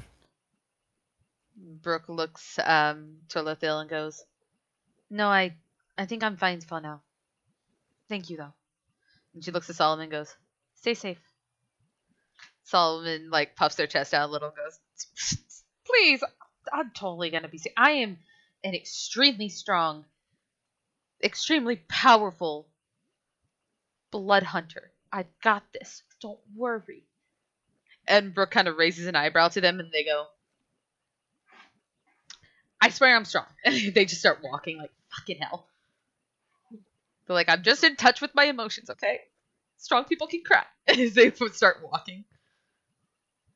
And Brooke's just like, oh, and looks together like, was this a good idea?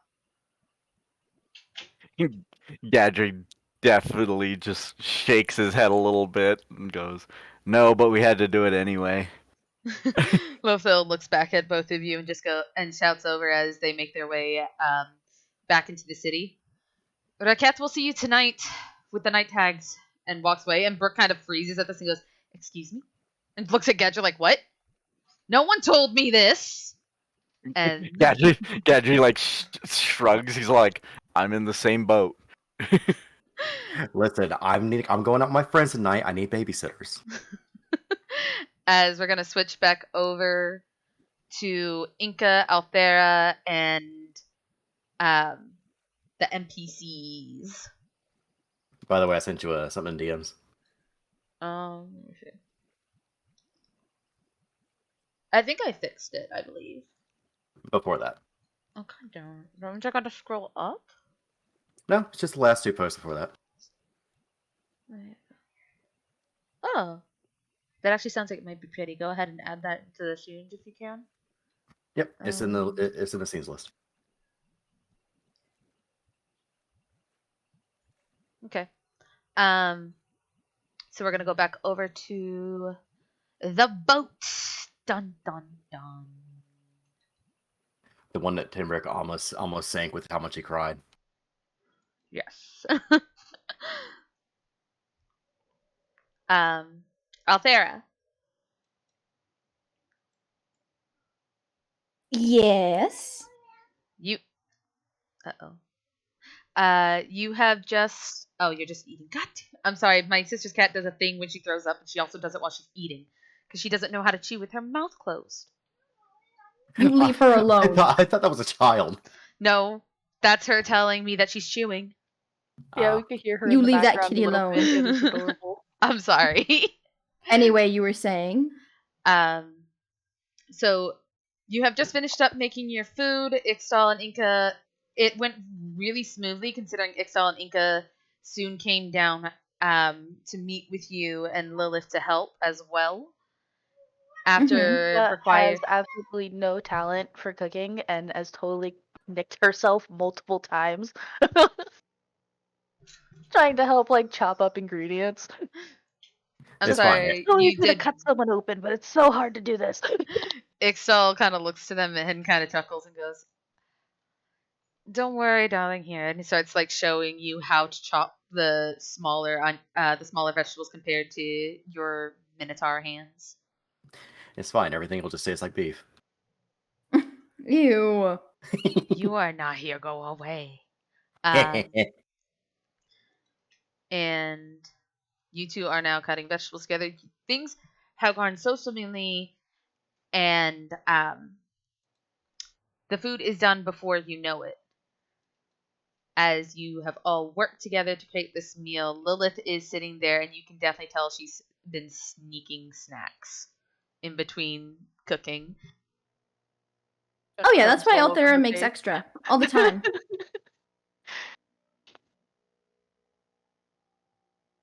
Inka's gonna look out there and go, "Hey, do you happen to have like a picnic basket and blanket in that bag of yours? If not, I'm sure we could scrounge one up.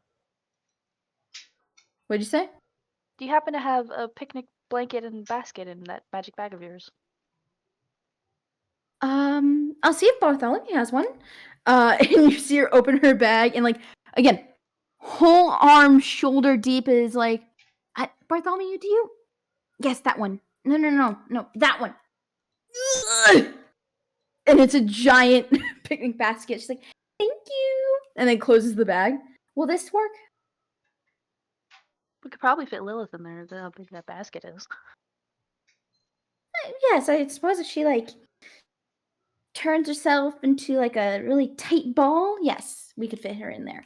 You see Lilith's eyes start sparkling, like, "You guys are gonna just carry me?" You turn around and Inka's already helping Lilith get into the basket.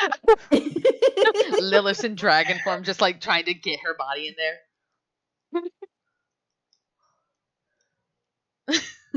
The background hijinks while Althera and Ixtal talk. Althera is tense around Ixtal. Little tense. Is everything all right, darling? Perfectly fine. Perfectly fine.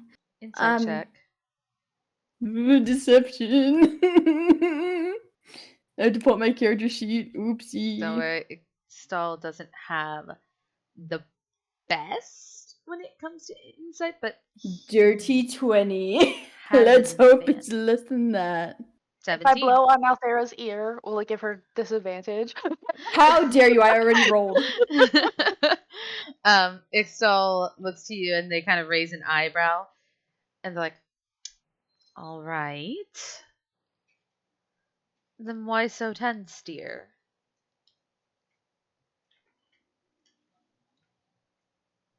Hold on.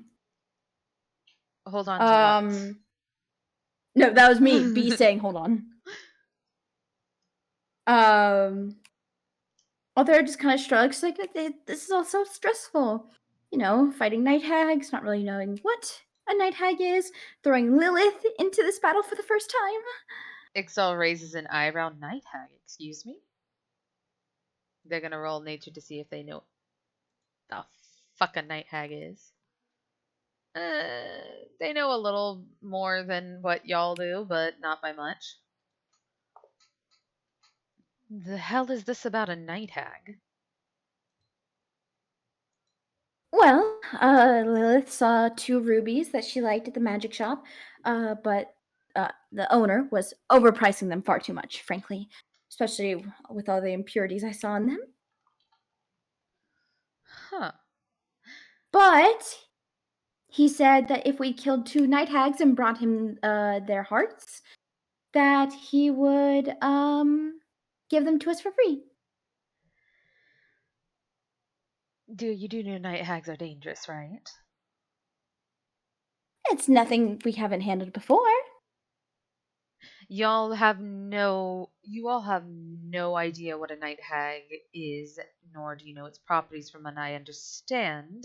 So are you sure that it's nothing you haven't handled before? Arthur takes Ixtal's hands and says, with the Moonweaver on our side, I believe anything is possible. And you can tell she fully believes, the whole, I have God and anime on my side.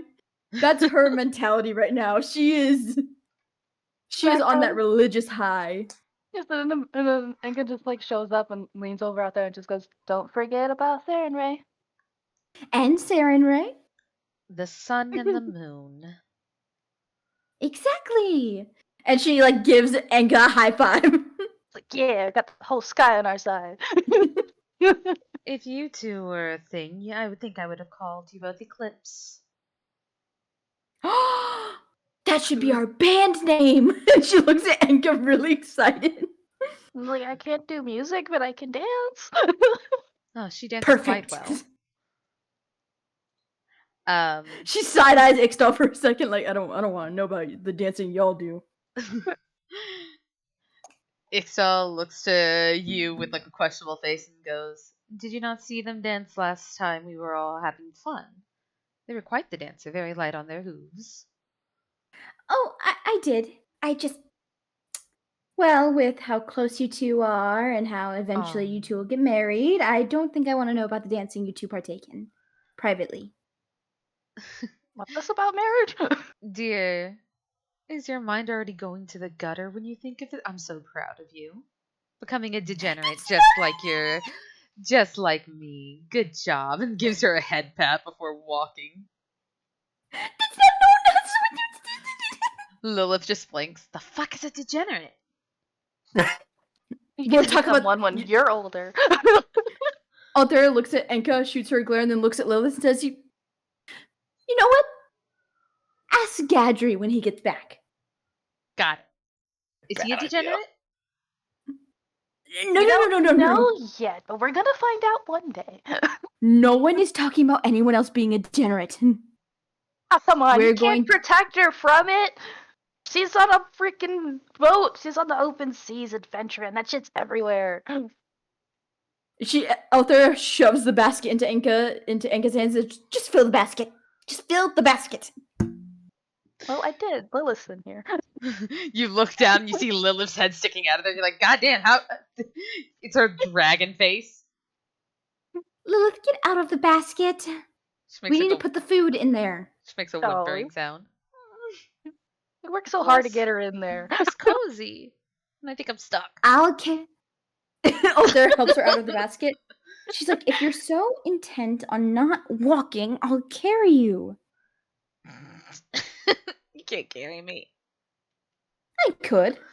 I don't think you could, dear. You see I'm her quite like strong for my size. see her trying to wiggle out. Altair's like pulling her, like trying to help her get out. You're pulling, Inka's pushing. Eventually, she gets out, and out there she lands on top of you. And the equivalent of what this feels like is, have you ever tried to lift a fridge? Good God. She a heavy girl as she lands on top of you. Lots of muscle. Can I try to pick her up? Because Altair is determined now. She's like I'm a strong big girl. Roll I that can be strong. strength. A 15. It's not bad. You managed to push her off, but you can't get her. You don't think that you have the confidence that you could lift her. Okay.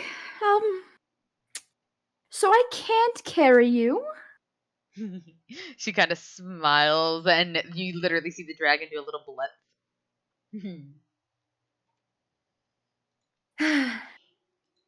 You're lucky you're adorable. Yeah, it's hard to be mad at her when she's like this. My dad says that all the time. I hope we get to meet your father one day. He sounds nice. You don't want to meet him. Yeah, I was about to say, he sounds pretty scary, actually. If you say so. So, what little is known about purple dragons is they're not exactly in the good alignment area. Understood. Well, we should get going and get this food to the others. Perhaps we can stop by the library and pick up Dilyu on our way there. She looks up to Inca and out there as she turns back into her normal self as she dusts herself off, and she's like, yeah, he's really into arts and crafts, which is kind of why I bought him these. And she kind of like pulls out the little bag that you saw her holding at the trinket shop. Oh, that's adorable. Yeah, it's filled with googly eyes. I'm sure he'll love these. Out there with your passive perception, you actually do hear steps approaching onto the ship. Althera turns her head to the steps. You hear the general sound of like someone running up on deck. Sound of like boots hitting the wood. Since there's no immediate waves and rushing water everywhere, just nice mild water surrounding it, there's not as many sounds to keep you distracted. But soon they come to a stop. And everything is silent. Althera looks at you and is like, I'll be right back, and is gonna go check to see what that was. Alright. Inca, are you following? Well, she just said she would be back. Does it look like she's nervous or anything? No, she's not. She's not nervous. She's just like, I'm sure it's nothing. So she seems to be more curious than anything. Then no, because we're on the boat and she doesn't seem like she's like on edge. So Enka wouldn't think anything would be wrong. Plus, Ixtal just went that way not too long ago. So you get to the mid deck. Inca, is there anything you want to talk with Lilith about before we move over to what Althea is doing?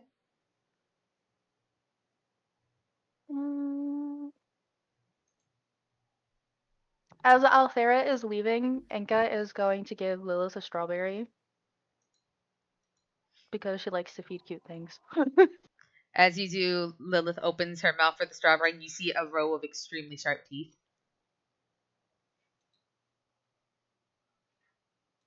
Immediate just sparkle eyes. You're just holding the strawberry as you're seeing the sharp teeth and she's just staring at you, mouth open like, are you done?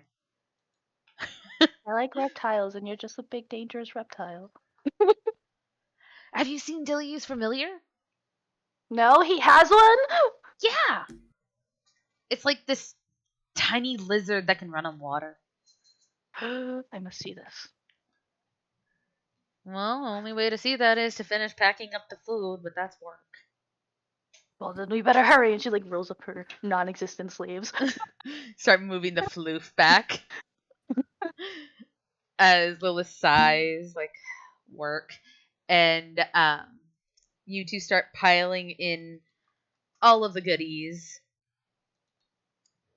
Althera, you get to the mid deck and you see that Dilyu has returned and he's talking with Ixtal. Althera like is very excited to see Dilyu, so she not runs, but speed walks over and she's like, Dilyu, there you are! And then hugs him very tightly, pulls away for a second, looks up at him and says, Did you have fun? Did you make friends? They kind of chuckle and they go, I don't know about friends, but I managed to see a lot of the town. Oh, wonderful. Did you have fun? Yeah, I did. They had a we're having an arts and craft day at the library. That sounds right up your... Lilith actually has a present to give you for that. Are you hungry? You seem hungry. You look thin. Have you eaten at all today? See him kind of like blink at all these questions and go, if I answer that question, you're not going to like it. So let's not answer this question. Just say, sure, I could eat. Perfect. We're gonna go on a picnic and meet the others. Oh, okay. Where did they go? Oh, they went to a forest to meet with someone, and she's gonna loop her arm with his. She's like, "Come on!" And she's walking him off the ship. And looks at Ixtal and says, "Tell Enka and Lilith we're heading towards the picnic spot." You see Ixtal watching you both go, walking towards wherever it is this picnic spot is, and they just tap their chin as they're mumbling something about what would be a good name for them as they start walking towards the kitchen. I approve of this. Dilly just following behind, just like, oh, okay, now we're leaving my boat. Oh no, he's not following behind. She's looped her arm with his. Like I know he's not followed by, but he's like looking behind as you're like dragging him there. He's just thinking like, I just got back. My boat. Ixtal soon comes down and goes, Althera says that we can meet at the meetup site for the picnic. Oh, she knows where that is already? Yes, she's dragging Ixtal over there as we speak. You mean Dilyu? Sorry, Dilly there as we speak. Well, we're almost done here. Just a few more sandwiches. Yes. Okay. Let's go. Lilith's using her tail to just throw things in there. Yeah, Althera's not gonna like how messily this basket was packed, but at least it's packed. Inka, you pick it up. You all start heading off. You meet up with Lilith, and Lilith just walks over to Althera and just goes, "We'll pass out the food when we get there. Me and Inka, we got this." Yeah, you've done enough. We got this. We got this. Just Yeah. relax and talk with people, you know. Yeah. They both have the guiltiest looks on their faces. Inka's holding the basket above Althera's head, like, let's go. Right? She's like holding it on, balancing it on her head, just making sure that Althera is far away from it as possible. Althera's looking up and she's like, I think I left something of mine in the basket. Can I get it? No, we packed it ourselves. There's nothing in here but, food and utensils. Lilith looks at Althera, grabs her, looks at like her arms length with Dilly, and goes, "Hey, you two dating now? That's cool." Althera blushes brightly. She's like, "Oh no!" And she like immediately unhooks her arm with Dilly's, and she's like, "No, we're not dating. We're not." I am a proud single woman. Although, that's not to say you're unattractive, Dilly. You're very attractive. As you see her, like, clap both her hands over her mouth, like, I'm gonna shut up now. She's like fiddling about. Enka just gives both a thumbs up. Althera's just being shipped with everybody. Arthur is what? Is being shipped with everybody. Yeah, essentially. So, as you all turn around, you just hear a sound coming from the ship. You turn around. You turn around at from the ship, and you just see Coda trying to like make their way off the ship. Like, you're leaving Coda! Althera looks at Coda and like crouches down and holds her arm out. She's like, I would never forget you, my fluffy little baby. Come here. As you carry them off to go to the meet site, we'll switch over to tires. But first, a small break, for we are at like the 2-hour mark. I do gotta Alright. pee. All right, we'll be right Hello. back. Talk to you soon. Bye.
we're back.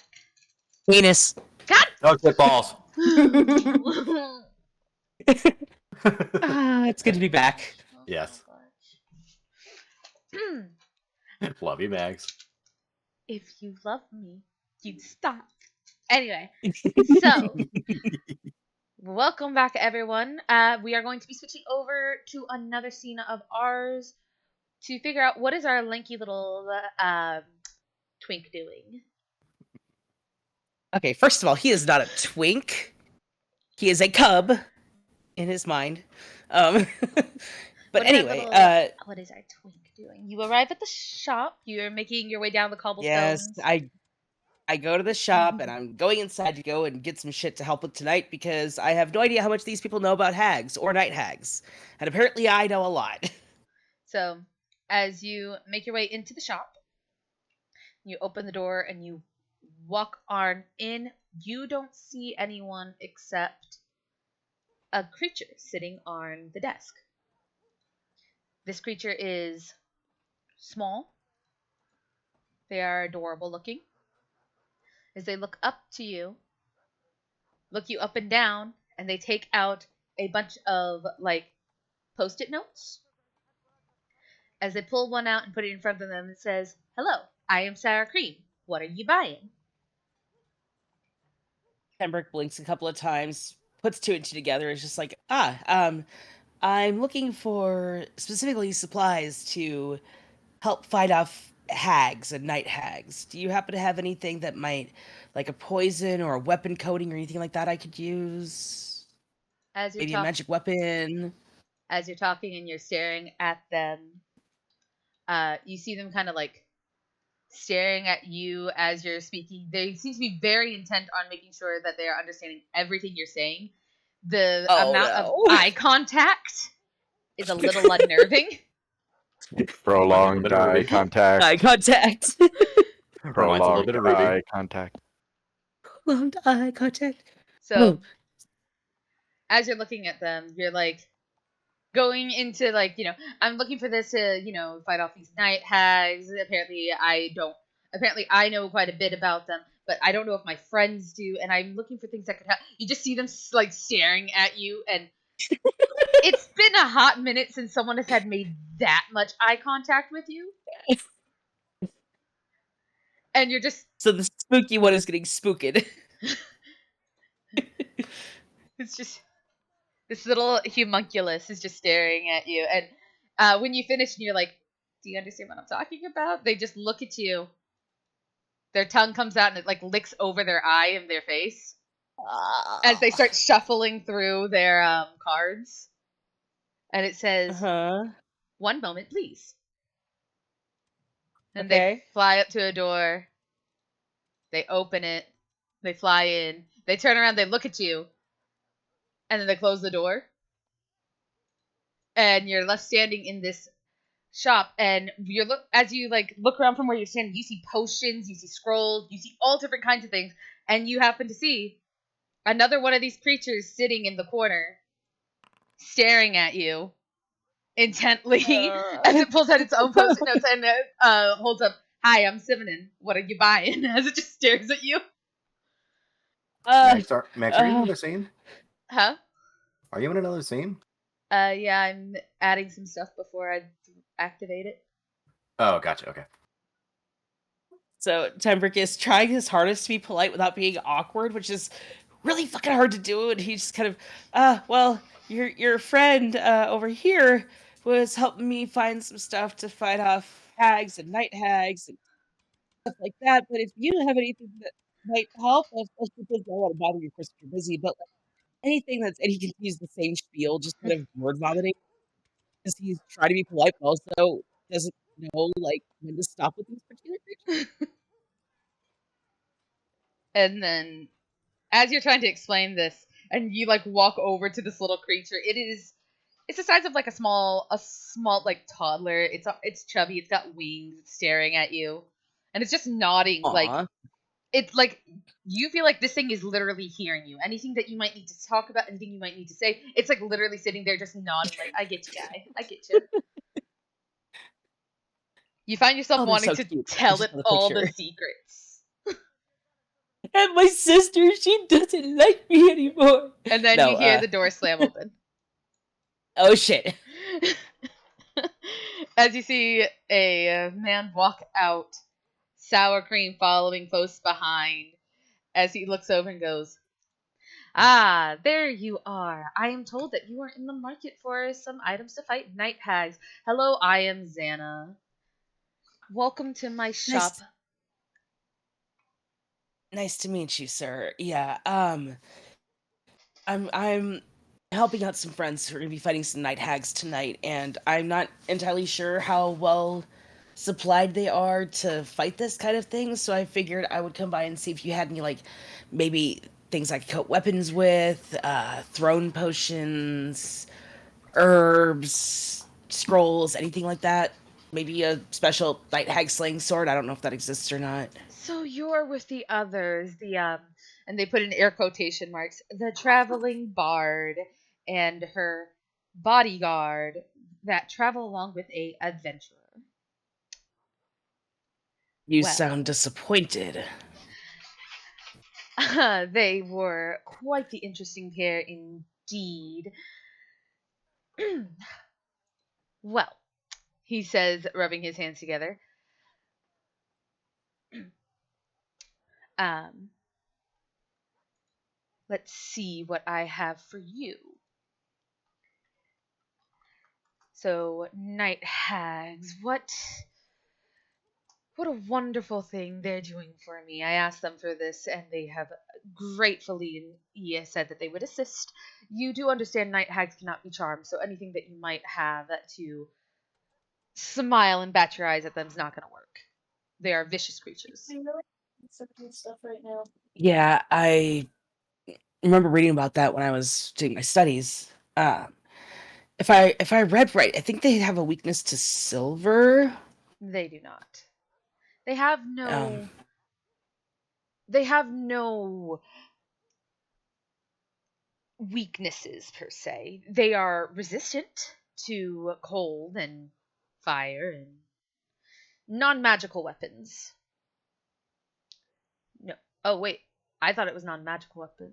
Yeah, they well, like any other monster, yes, they would have a weakness to silver.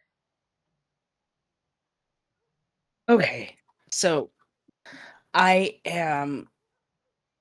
I'm not gonna lie.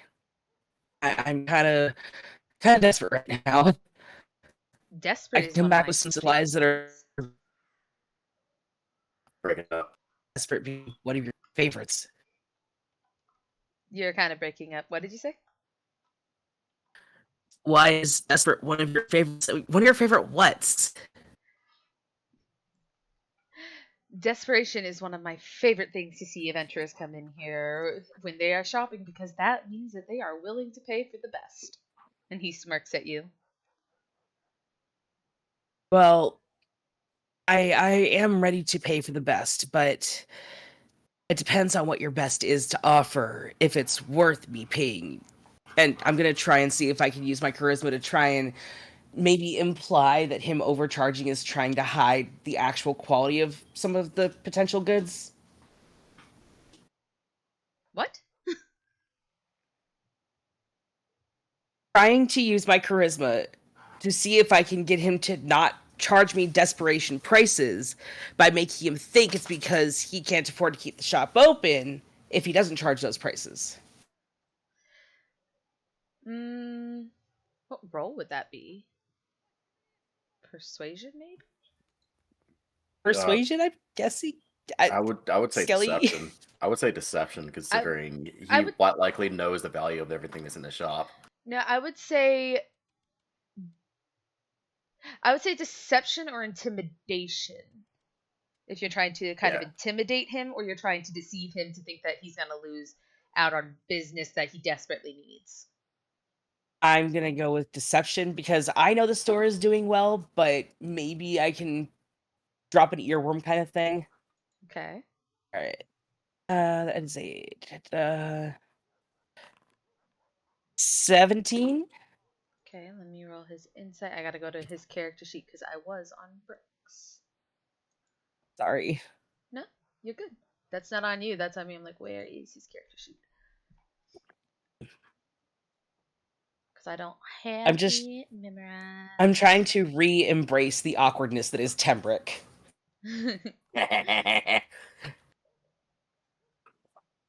That was so much fun. I miss it. Okay. Roll a d. Let me add his. All right. So he looks to you. Looks you up and down. And goes, May I add something real quick? go ahead. With the outfit he is wearing, the Raketh family ring does stand out against his dark gloves, and he does still have the family emblem kind of embroidered under his cloak. So, like, he probably catch a glimpse of it. Well, with that in mind, I'm going to roll a history to see if he knows what that is. Sorry, it was something I forgot to mention, and considering why he's here, that's kind of on the important side. 10 points taken from Gryffindor. He knows exactly what that is. I'm not a Gryffindor. That's a nat 20 on his history. Oh, fuck. And I was expecting a good roll, but not I that don't know good. why I keep saying freaking Solnet is rolling. Solnet is not rolling. He looks he kind of glances at the ring and goes, my, the royals are just flooding in my doors today. Wait, What was your name again? there was... I hadn't given it. My name is Tembrick, second son of House Raketh.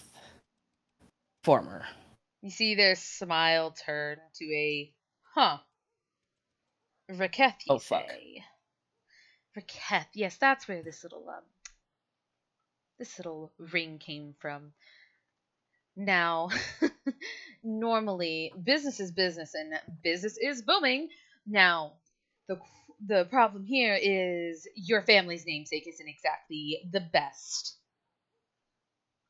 to say the least. I mean, we could use some help in the PR department there for sure. More like the HR department. Bad joke.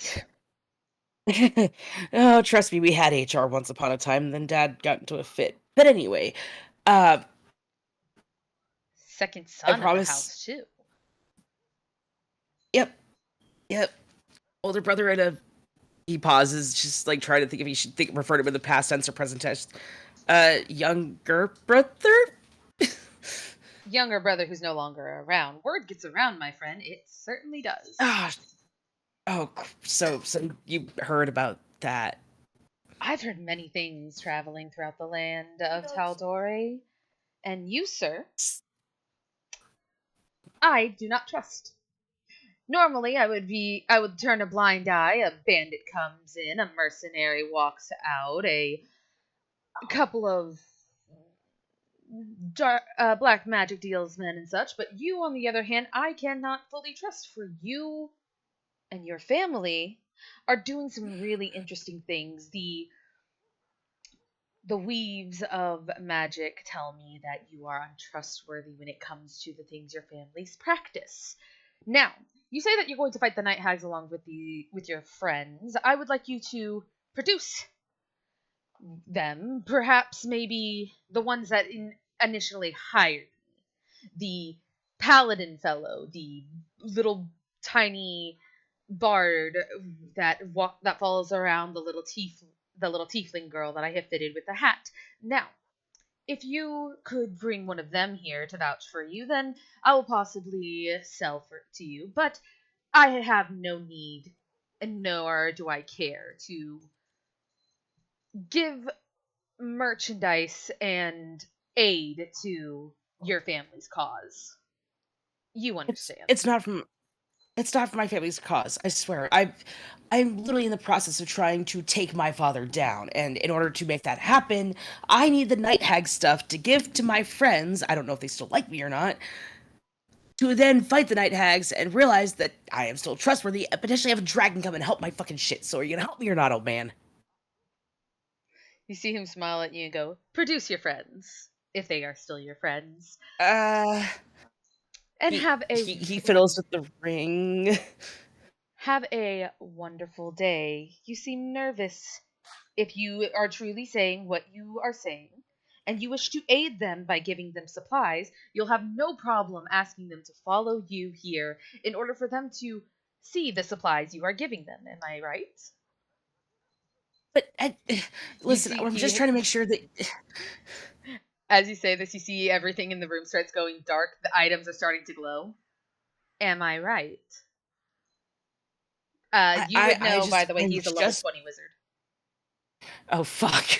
uh, He's I staring directly am at you. nowhere near high enough level to take that fucker on. Shit. I He will very give quickly. you one item as a gesture of kindness for you to have your friends tag along with you. If you will accept it, that is. You're not gonna like take my eye and replace it with one you can watch me through, or like Have all the light not gonna. comes back into the room. Oh heavens, no.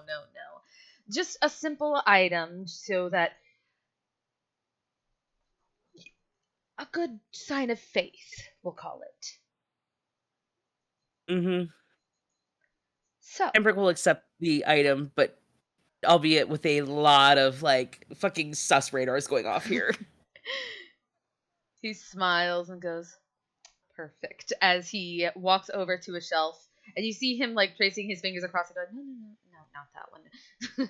That one is far too expensive for him. Let's see. And he plucks Hey, an item out. you don't know if it's too expensive. And he turns to you and walks over. And he holds his hand out, and there is a singular pearl in his hand. He goes, here you go. And, and when you look closer, you see that it is an earring, a single pearl earring. Okay, I am checking a thing. Do I still have it? Please say I do. Of course. Oh, yes, I do. Okay. Tebri is going to cast Detect Magic on the earring before he touches it. You do see that it is magical. Let me look at its stats.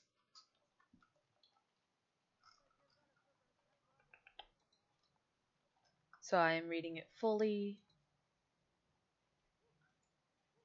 Ah, fucking hell. I clicked the wrong button and closed my tab.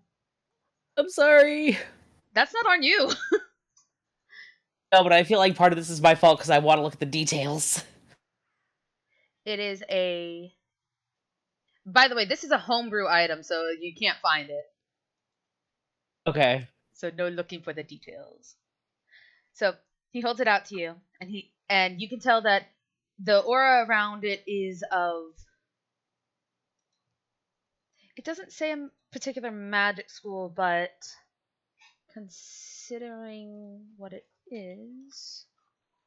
Because I love the fact that it doesn't give me on magic items. It doesn't give a... This, if Detect Magic is post-art, it gives off this.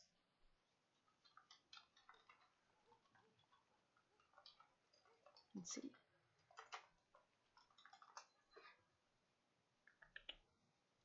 What kind of magic would that be? Enchantment.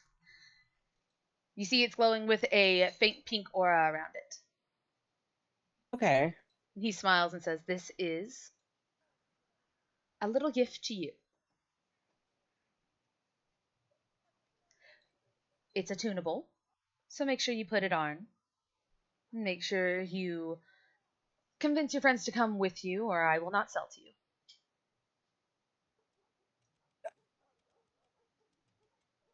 All right, fine. He'll take the earring and he'll put it on. He smiles and he says, looks very nice on you now. Attune to that and go speak with your friends.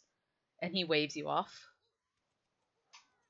Instead of being a smartass for once, Tembrick is going to take the L and go. You walk out, the door closes behind you. As you're looking back as the door's closing behind you, you just see Sour Cream watching you, still staring at you with spaced out eyes, full out nifty, staring at the camera.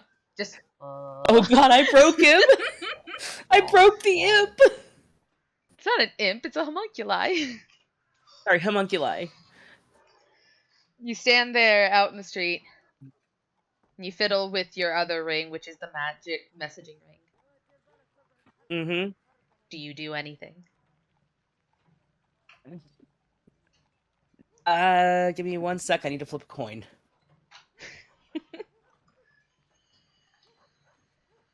Do. Okay, cool. So he's gonna fiddle with the ring for a minute, pause, and just holds the ring and just, if anybody is it's what, 20 words, right? I think message is as many words as you wanted, if I remember right. Yeah, sending is Yeah. only 25. Messages unlimited. Oh, okay, never Yeah. mind. I was sitting here counting my words. I don't need to. But yeah, just, hey, if anybody wants to give me a hand at the magic shop, I planned on purchasing some materials to help out with the hags tonight, and I don't know why he won't sell to me unless one of you come over here and vouch that's what I'm doing, but he won't sell to me unless somebody comes over here and vouches for what I'm doing. Particularly So, the yeah. paladin or Althera. You, Because- Yeah, particularly Dadry or the cute one. So almost immediately as you say this, you get in Tyrus's color what seems to be a action text of clapping.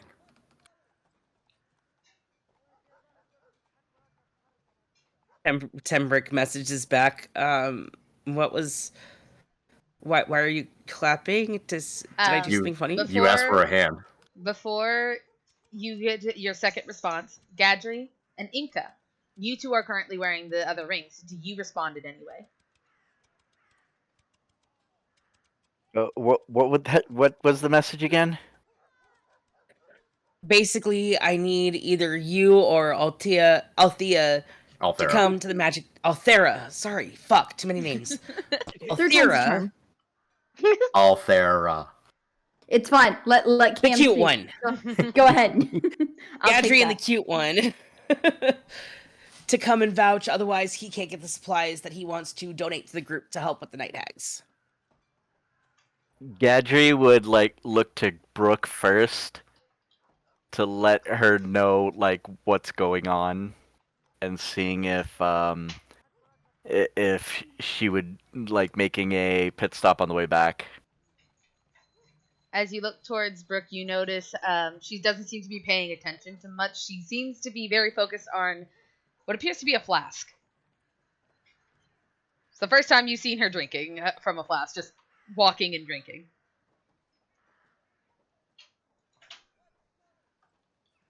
Gadri would snap to catch her attention, because this is very much something important that he needs to ask her.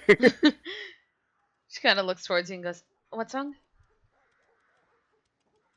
He kind of sighs a little bit and he goes, Tembrix apparently went to the magic shop and he needs someone to come vouch for him.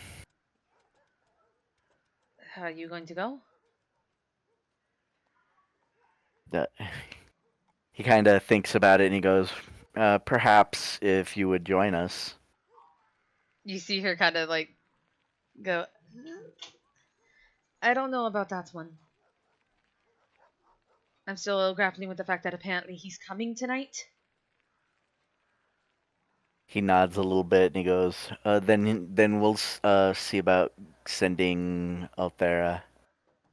I would prefer that if it means I don't have to go over there yet. Inca, do you have a response? Oh, hold on, Gadri. Did you want to respond to what Tempex was saying? I completely forgot to let you respond. He kind of goes, yeah, he kind of responds into the thing. Me and the captain are kind of busy right now. I think Enka is near Althera. She has one of the rings, so she'd be able to get them to meet you guys. Inca, you Tembrick see all this. responds. You see all this happening Sorry. onto the ring. Inca sighs and just goes, "Oh, so much for the nice walk to a picnic." Well, you can She always have hands your the food beforehand. and she hands the basket to Lilith and just goes, Oh, Sarah, we have to go to the magic shop to help the creepy one. Oh, okay. I can go along with Coda if you like. That way you guys can get to the picnic spot and set everything up. Lilith, Since you seem so keen in not letting me look in my own basket. Lilith blinks at this and looks at them and goes, "Hey, why don't we just invite Tambix to eat food? Maybe we can all talk there." Plus, he looked really thin. Well, that's why I packed Right. extra food, to account for Gadry and Mr. Salomon, and then I assumed Tambrix would find his way there. As much as I want to keep him away from you, I won't. But yeah, I'm not letting you walk around this town alone, considering the last time that happened, you found another sibling. It was by accident. I'll be more And I shall focused this make sure time. no more such accidents shall happen. Do they have? Is their family known for reproducing like rabbits? I have no idea. I don't know these people. Lilith Everything's up kind in of the air. coughs. Lilith coughs. If it says anything, I can tell you how many siblings the Riquette family has. No, I don't want to know. I would like to know. 4. Not including me, I'm half, but 4. Look at Oh, that. There's that's not two more nearly out there. enough. No, That's not one's nearly as dead. much as I thought. So I Oh. guess there's 3 extra living ones. Okay, so there's still one more out there you have a chance of running into. Got it. All right, well, let's go to the magic shop then. We mustn't waste time. You sounded nervous. I could practically hear the sweating palms. I mean, he kind of always looks like that. And Inka's just gonna lean down and give Ixtal a kiss on the cheek, and then ruffle Lilith's hair Aw. and walk away. Althera clocks this and adds it to her wedding list. Like, okay, so account for this. So Every interaction they have adds to the Delulu.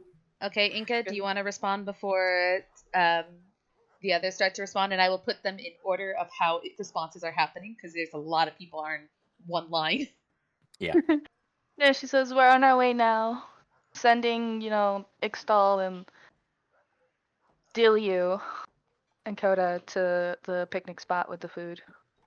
Oh no, Koru's gonna be with Althera. That is her buddy. That is her baby. Okay, never mind, not Coda. Coda's coming with us. She does her best not to mention Lilith. All right. Tyrus, what was your response? An action text that Timbrick sees where Tyrus is giving him applause. Yeah, and then Tyrus, what is your response? Tembrix, what is your response to the applause? Gadru saying him and Brooke are busy, and then Inka going, "We're on our way." Okay, so saying all of this with the ring on, just Tyrus, what do you mean by applause? Gadri, I understand. Inka, I will see you guys when you get here. Tyrus responds back with, "You said you were asking for a hand, so." Gadru, do you respond to him with I hate you so fucking much right now. There's so many O's. Inka, do you respond? There is something extra that Tyrus is to add. Hold on. After Inka responds to the boo, we're doing Inka this doesn't in round. respond. You just, if you could, you would hear the hang up noise. She just goes The click. old-fashioned razor, just like Okay, then back to Tembrick. Pembroke is going to respond to Tyrus when all of a sudden just boo across everything. And just, what were you saying, Tyrus? Other than that god-awful joke. That was terrible. Don't ever say that again. Currently following people, but if I am needed there, I will happily come. Sounds like Inka and her friend are on their way. You should be fine. Don't do anything stupid. Don't do anything I further know. stupid, you mean? Hot kettle. And no, I don't mean fucking crazy. Oh no, don't worry, your ass is safe. All right. Single word response. Bitch.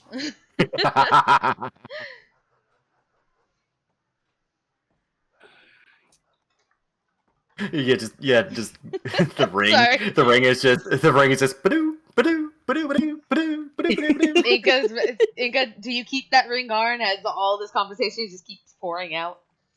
Nope. Inca put it in removes her that pocket. goddamn. He has hit the do not disturb. just turn the phone off.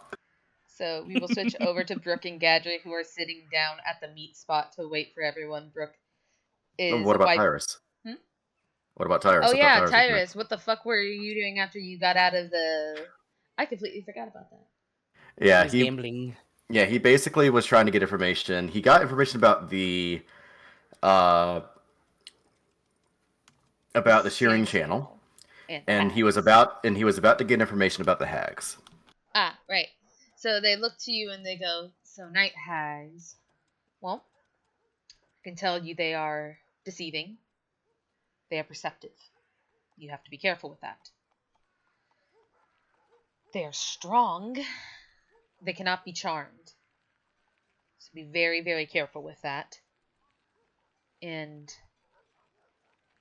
they kind of like think for a moment before saying, "How is your friends or who? I doubt you're going in this alone. You're not going in I would this not be alone. so foolish. All right. Don't fall asleep near them. If you're going to sleep out in the open, where when you are actively hunting the hags, I suggest highly you sleep in shifts. If they manage to touch you, they can cause great damage to you. Not only that, but they are capable of killing you in your sleep, and you see the older brother kind of shift uncomfortably as they lean closer to you and go, they have the ability to snatch people's souls and put them within their soul bag. Beware of their soul bag and their heartstone.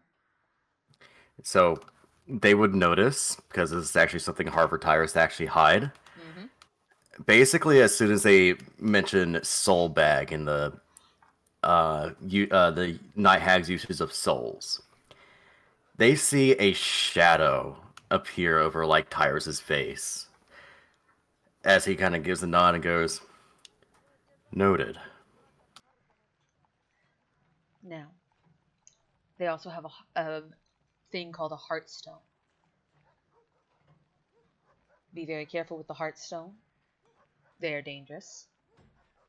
They can teleport. They can shape change. You need to be careful about their changing. They kind of like lean back a bit and they go, the one last thing is they're tricky. You need to be very careful if you're trying to take them out quickly, because they can get away.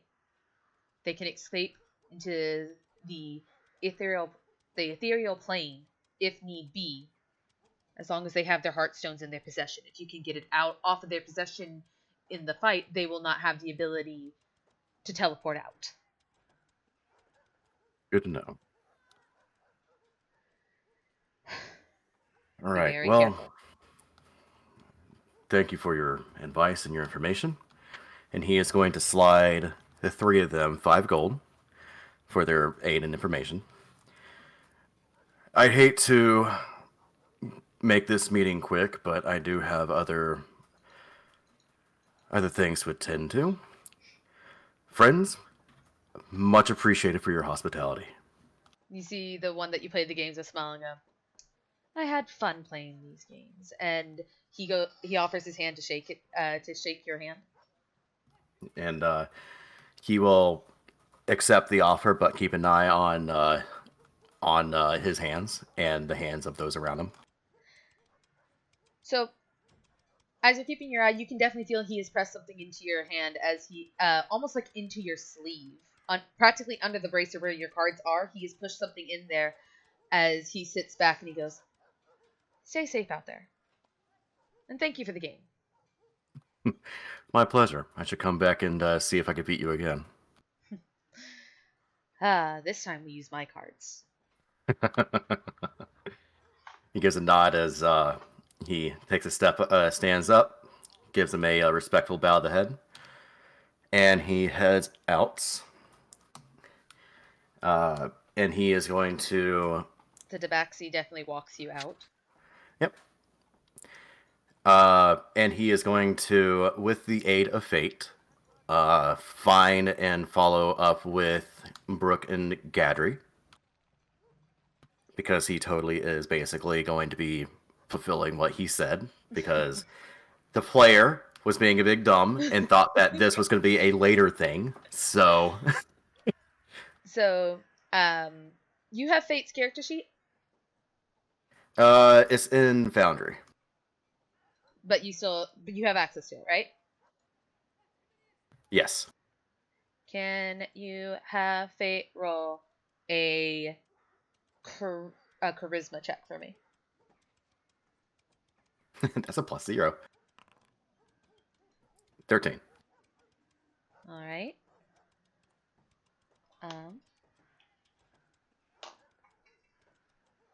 Well, that works.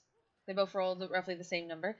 As you were like, let's go find them. We need to make sure that they're okay. You feel Fate grab the back of your shirt, and as you stop, they look up at you and they kind of like look into the distance, and they let out a bark, but you don't hear the bark. Mm-hmm. And all of a sudden, Macaron appears next to Fate and starts like sitting on their head, like, "What's up?" As they seem to be having some like communication with each other. Before Macaron looks towards Tyrus, floats up, and starts gesturing him to follow as he starts leading you to where Brooke is.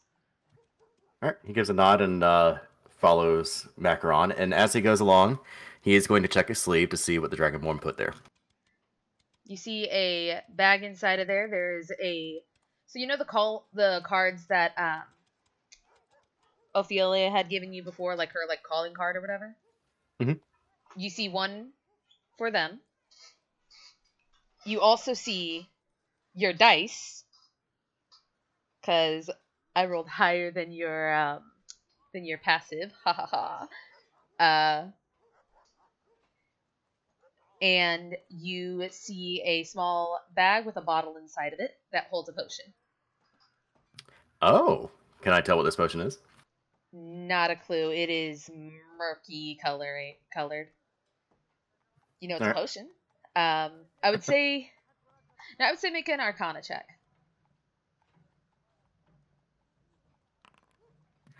Do I have any lux left?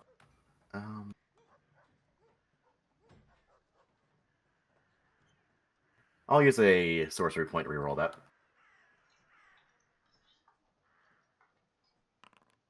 All right, dirty 20. Dirty 20. You notice it is a potion of watchful rest. Ooh. When you drink this potion, you gain the following benefits for the next 8 hours. Magic sleep can't put you to sleep. You can remain awake during a long rest and still gain the benefits. This sweet amber-colored brew has no effect on creatures that don't require sleep, such as elves.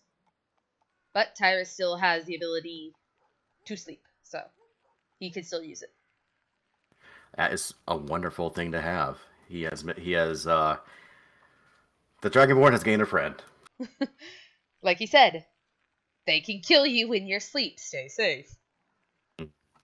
You played a game and he didn't see you cheat, so he thinks that you are an honest person.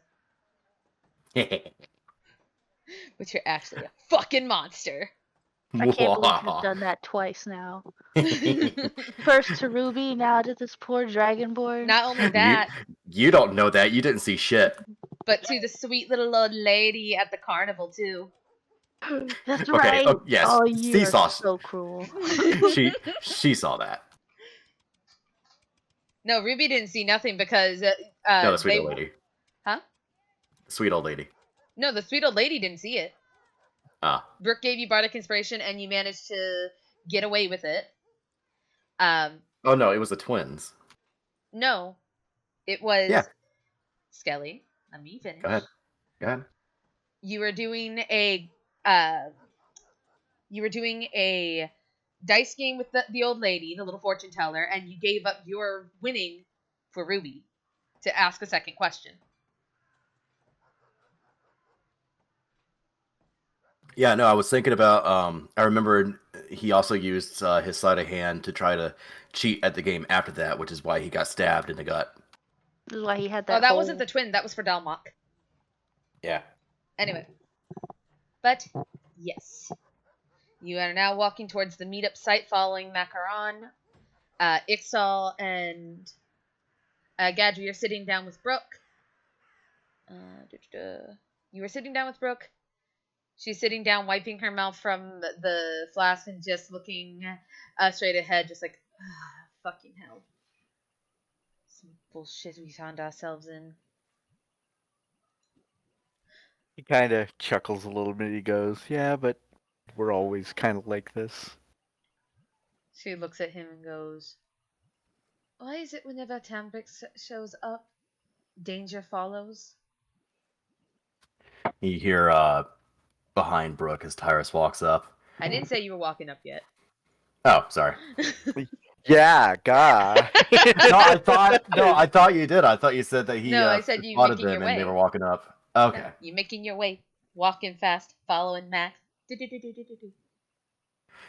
I'm making my way to Brooke, walking fast, falling that ass, and I'm homebound.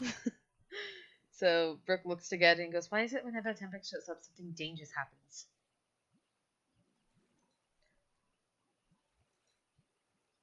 Gadget kind of laughs a little bit and he goes, "Pretty much anyone who shows up tends to bring danger with them." So she sighs and she holds out the flask to him and goes, do you want any? He looks at it and he's all like, "What is it?" It's just whiskey. He kind of nods a bit and takes the flask, takes a sip. And she just kind of sighs and goes, to think, I honestly thought this port town would have been nice. He kind of laughs a little bit and goes, "Well, that's at least it's no Palma Flora." Ugh, don't remind me of my face. She kind of like pushes his face away from her, just like, don't remind me of that face, damn it. What a way to put things into perspective. She kind of like looks forward and goes, so next port that we are going to, me and Tyrus kind of have a thing that we're supposed to do. We're going to go get dinner.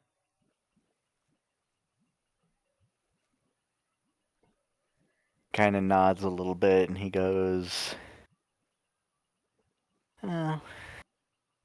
"Knowing him, at least it'll be a good dinner." I'm sure he'll know some place that's will be nice, I guess. And she kind of like is messing with some of the grass next to her because she's sitting down. She doesn't want to be standing at the moment. But He kind of chuckles a little bit and goes, "If you wear something cute, let me see it before you go." please, I'm not sure what I'm going to wear. I don't think it matters. Food is food, right? He nods a bit and kind of goes, "True, food is food, but with the right company, then it becomes exquisite." Well, knowing Tyrus is probably be some very interesting, a very interesting place to dine that I probably will feel very out of place in.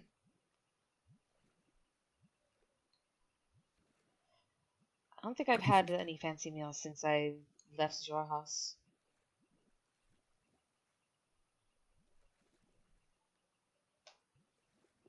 He kind of nods a little bit and he goes, "I haven't. Last time I had any fancy food, I believe, was back when I was still a general." Why did you become a general anyway? He kind of laughs a little bit and he goes, "Well, I was originally planning on becoming a cleric to help the kids in the orphanage. And one day, a paladin helped me out and decided, I think my abilities and my strength would be better used, helping my country and helping my fellow man. So I joined the army, rose through the ranks.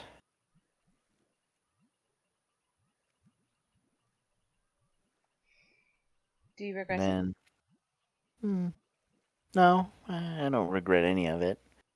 It was quite the adventure.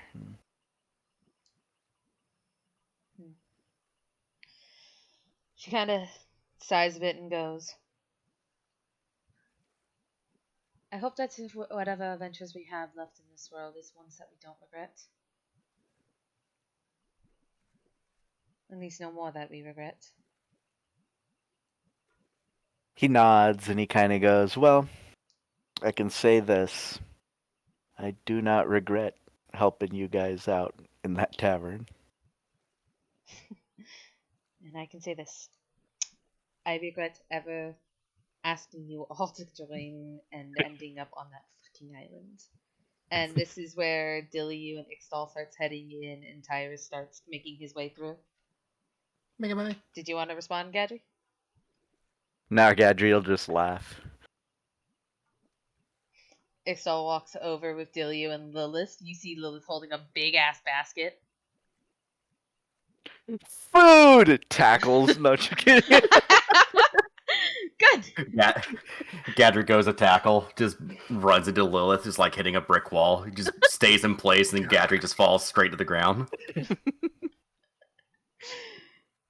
Tyrus, you walk up and you see the big ass basket on Lilith's head as she's like, "Quick, we gotta set this blanket up, and we gotta set up the food so it looks all pretty before Althera gets back."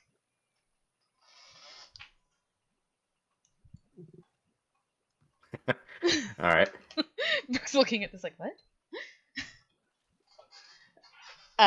You see Lilith start to like put the blankets down and scramble to get the food out. You see when she opens it up, it does not look like they put any care into like making sure the stuff was secure. They just kind of look like they chucked it all in there. Tyrus goes walking up. So found out some information that would be very interesting and helpful. Lilith looks up at you. I am curious about something, though. What? Oh, sorry. I thought that he was walking up to Brooke and Gadry as well. Then specify, because I said Althera Lilith last. Oh, sorry. Yeah, no, he smiles to Lilith, gives her a pat on the head as she's working, looks to Brooke, and he goes, "By the way, I've been meaning to ask. What is it? This night hag job. I didn't really ask much about it outside of it just being a night hag job, or you didn't really give much information about it. What all is going on with that, by the way?" Brooke kind of like looks to him and she just kind of gives like, I don't fucking know. Apparently Lilith wanted to get some rubies, and Althea wanted to get them for her, but she didn't. I guess she didn't have the funds to pay the price, or she didn't want to pay the steep price, and he gave them this job. If they kill these night hags and they give them the hearts, then we can have the rubies for free. Some shop named Zena's Potions, Ingredients, and More. Tyrus pauses at that as he just like is in mid-stroke of Lilith's head as he just looks at her, goes, I'm sorry, can you say that again? Who shop? Zena's Potions, Ingredients, and More. Holy shit. Wow. What a stroke of luck, actually, for us to find him here. Do you know him? I know of him. It's extremely difficult to find him, considering how often he transports around. But I have heard that he tends to have items of extreme use. that would actually benefit us for both of our jobs. Well, Althea is on her way over there because apparently Tempex is going to be getting items for us. I guess. Probably would be a good idea to also stop by and get some extra items, because I did get some information about the hag, and also a bit of information about the shearing channel. First food. First food. Now sit your ass down. Althea seems to have worked really hard on this. I don't doubt that, and I'm going to enjoy the love she's put into it. Brooke smiles and goes, as all we're going to switch over to, unless Gadri and Tyrus want to say something to each other. Bitch. I think they should smooch over the sandwiches and cannolis. They should play the Pocky game. Yeah, with the cannolis. Oh god, those are dark days. We don't talk about that. We don't talk about that at all. We don't talk about the Yowie paddle. Game. The war. We don't talk about none of this. Understood? None of this happened. I don't know what alternate universe you are all in. Somebody go find the Men in Black flashy thing. And Tyrus and Anyway, Gadget play the Pocky game. And Tyrus just pulls out a long ass string of beard hair. You, dude. Christ. We're switching now. We're switching. Yeah, we're switching. I am activating the scene now. He calls Gadri, haha, I win. So, Althea and Inca, you walk up and you see Tembrick standing outside of the magic shop.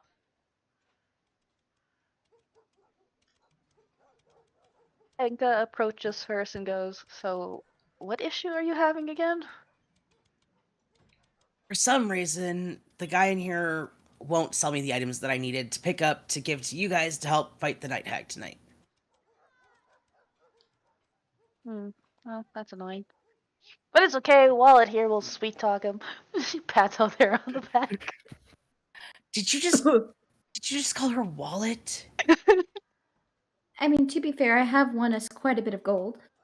The pockets run deep. I said it as a joke to the guy.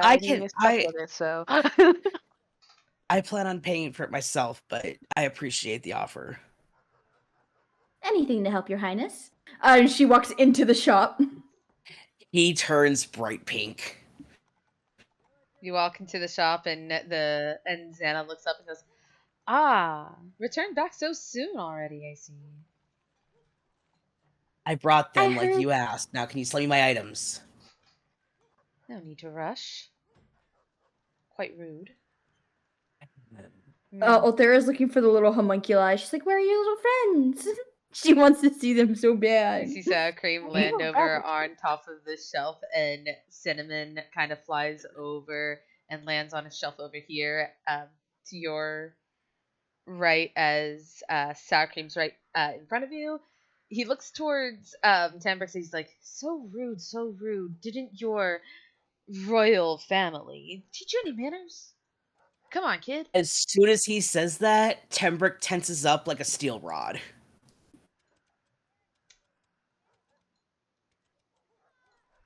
Althea looks at one of the homunculi and hold him in front of Tambrix. Like, look at this. Look at how cute this is. I would say Althea holds her hands out to Cinnamon for them to land in her hands. Like, hello, little friend. Immediately lands in your hand, just like, hey. Hey, how you doing? Just all the cute buddy distractions. Just right. Freaking sour cream looks to starts smiling at Inca as he goes picking him up. As soon as you point them to Tambrix, it's just instantly just nifty eye. Oh god, why? Tembrick is very visibly unnerved by this. Then you point it back to yourself, Inca, and it smiles. You point it back to Tambrix. You point it back to you.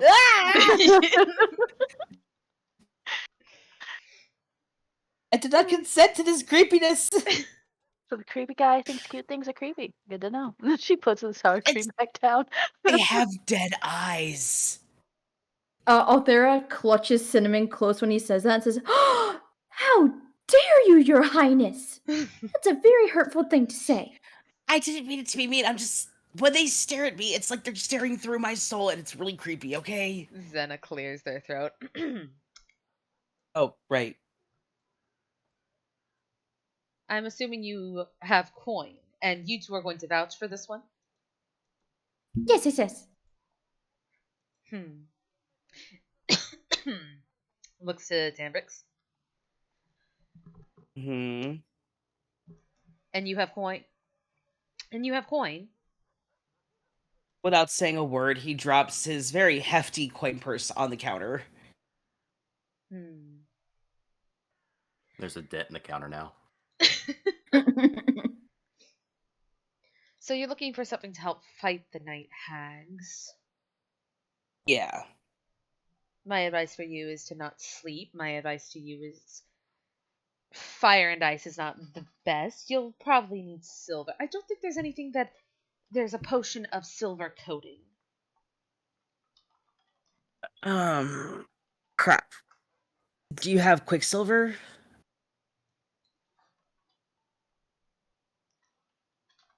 Um, I don't know if Quicksilver would count because it's technically mercury, but it's worth a shot. Bless you. he looks to you and he says, I do.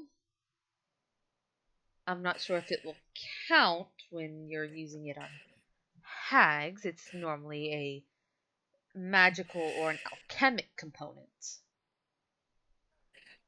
I'm not known for being conventional. He looks you up and down and then looks to Inca like, you sure you trust this guy? Gives like a small shake of her head. Looks out there like, you vouch for this guy? Althera looks up from from like playing with and nuzzling like Cinnamon's like, huh? Oh, yes, yes, yes, of course. And then goes back to like showering Cinnamon with praise and compliments. It's 2.5 gold pieces per ounce.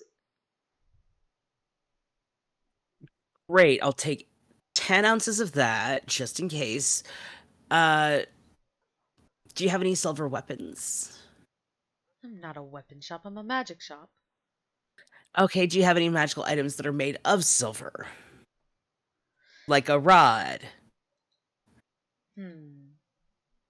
He like taps his fingers on the counter as he thinks, and you can tell that he is human. You definitely see that he's human. Mm-hmm. Though it's funny, the stories you've heard about him suggest he's been around longer than normal humans would. Uh-huh. As he gets up and makes his way over to his wonderful inventory, as he's looking around. Silver weapons, I don't think I have, but silver items. I might have a couple trinkets made of silver. Do you have any Perhaps. hairpins? Sorry, hairpins? Yeah. Yeah, Althera was gonna ask the same thing. Do you have any silver like hair sticks? Kind of looks to you both like, ladies, I am a magic shop, not a jewelry barn. Yes, but I know there are magic hair sticks. You see him stroke his beard as he looks at you. It's a very bushy gray beard. He walks to the back, and he looks towards Althea and goes, "A serpent, huh? You want tea, you said? Pardon? Yes. How strong are you, dear?" Averagely strong? He looks you up and down and goes, I'm highly doubting that, but . You could be. Other for looks all at we Enka know. like. Other's like I wasn't. Other looks at Enka like I wasn't lying. Like, do I look strong? Do I look beefy? Oh, your You look lovely plenty curves strong. hide your muscles. Yeah. Well, the hags you are going to is going to have very much a swampy area. You do know this, right? I advise you not wear that. And he like gestures to your dress. Oh, I have to change. I like this dress. He pulls out a small box and opens it up. You see what appears to be a blade, or at least in the shape of a blade, with a golden dragon curled. Not a dragon, sorry, a golden snake curled around it. Ooh. You place your hair here, and you put the sword through here, and it clips onto your hair. This is called the sea serpent hairpin. Out there, When as pupils dilate and her eyes get really sparkly looking at it. She's like, ooh. the sea serpent hairpin has the ability to give you advantage on grappling things to keep it down, but only if you're submerged in water.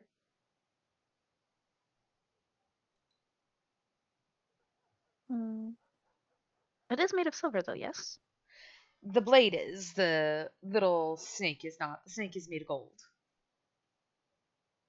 Perfect for stabby. How much is it? Let's see, this is an uncommon wondrous item. I also sent you something, Max. I saw. Okay.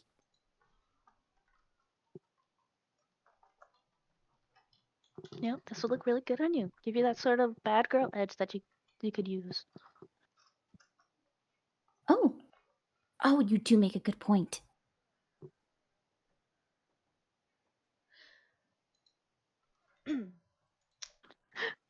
It is 50 gold for this beauty. Pembroke counts out the 50 and puts it on the counter. Anything else that might help? They're thinking for a minute. You see them kind of like have this almost like a dazed look in their eyes. Inca, with your passive insight, you get the feeling like this isn't the first time they've dealt with people asking these questions about hags.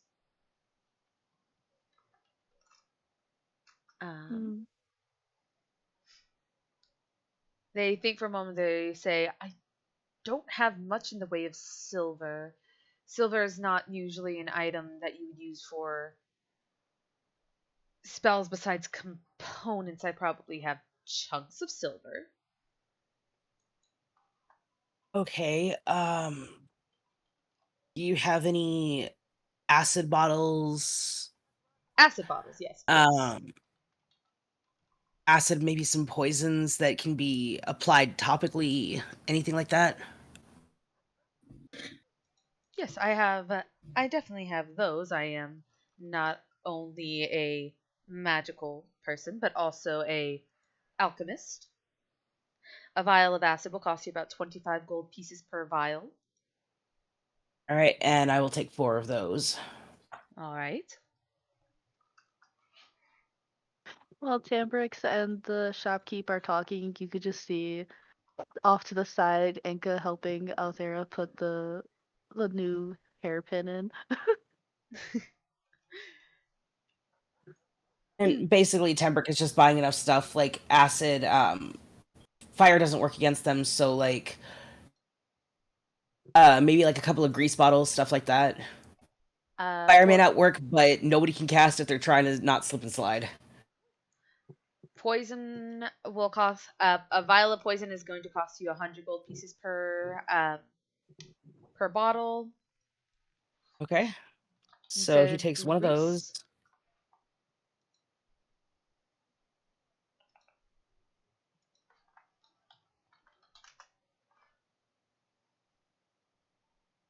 It's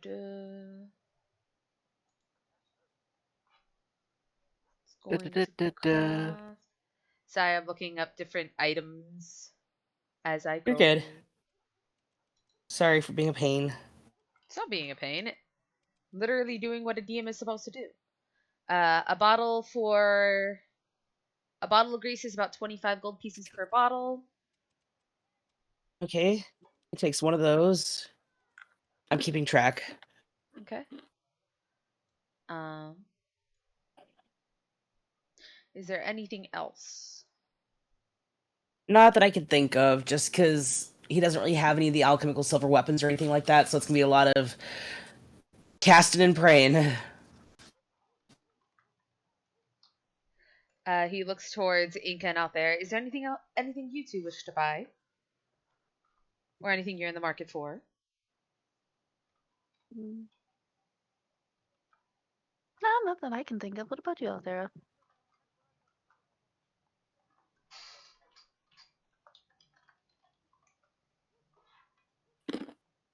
Oh, actually, do you have anything that can change one's size?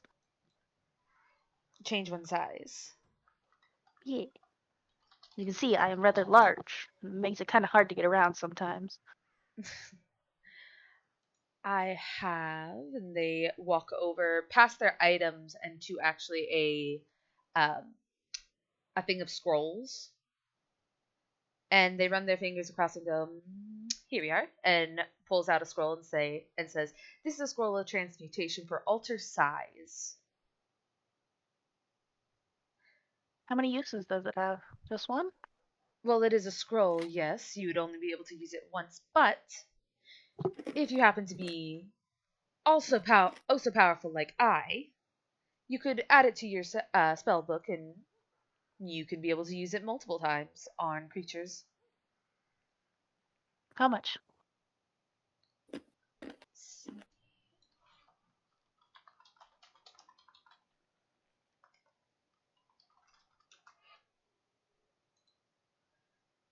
Let's see. No, not a fourth level.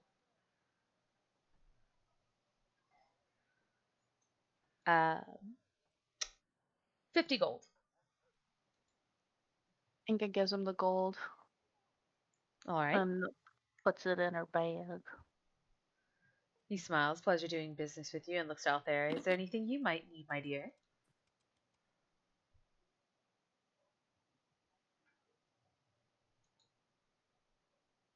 Althera? Oh no! Althea is Huh? just enamored with. What? I asked if there's anything you might need. Oh, although I can't really think of anything. She's putting in the hairpin, honestly. Very She really likes that hairpin. And she's kind of like looking at Enka, like modeling it a little bit. She's like, how does it look? Should I put it in a bun or have it lower? Or perhaps like wrap it in a ponytail? I think we're good here. I think it looks good wrapped up in a half bun like that. No, thank you. He looks to all of you. Looks towards Althea, and then at Tambrick, and says, "Though I don't have much when it comes to silver. You can also speak with anyone who might work better with the forge and such, and go for more of a silver or mithril touched items. Mithril can be just as useful." Hmm. As You said he, you have chunks of silver here, correct? excuse me, sorry. You said you have chunks of silver? I believe I have a couple chunks of silver in order to use for materials, yes. How much for a chunk or two?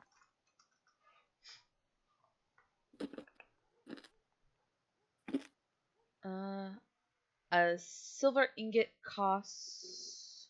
Let's see, silver trade bar. How many pounds are you looking for? Hmm. Not much. I think a pound or two would be good. A pound will be 5 gold. A 2 pounder will be 10 gold. Okay. All right, one or two. I'll take two. They go to the back and they come back with a bar weighing 2 pounds of silver and places it down. She hands over the money and goes, "Yep, I think we're all good. Next we should visit a blacksmith. Or at least tomorrow I'll check out a blacksmith." Before you go, and they look towards Althea, Bard, Yes. there's something you've almost forgotten.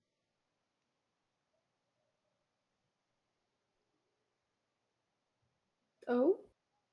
He places a piece of paper down on the counter and slides it towards you. She takes the paper, she looks at him, like side-eyes him a little bit before taking the paper. It's a map for, the travel and such leading to the hags. Oh, right. Thank you. And she's like stuffed it in her bag. You really Yes. didn't have that beforehand? Well, I thought we could locate them based off of rancid vibes. I figured it was because the paladin fellow told you that you need to speak with your captain first, but if that's how you thought, all right. That paper is magical, to let you know. Once per day, it can cast Locate Creature for an hour.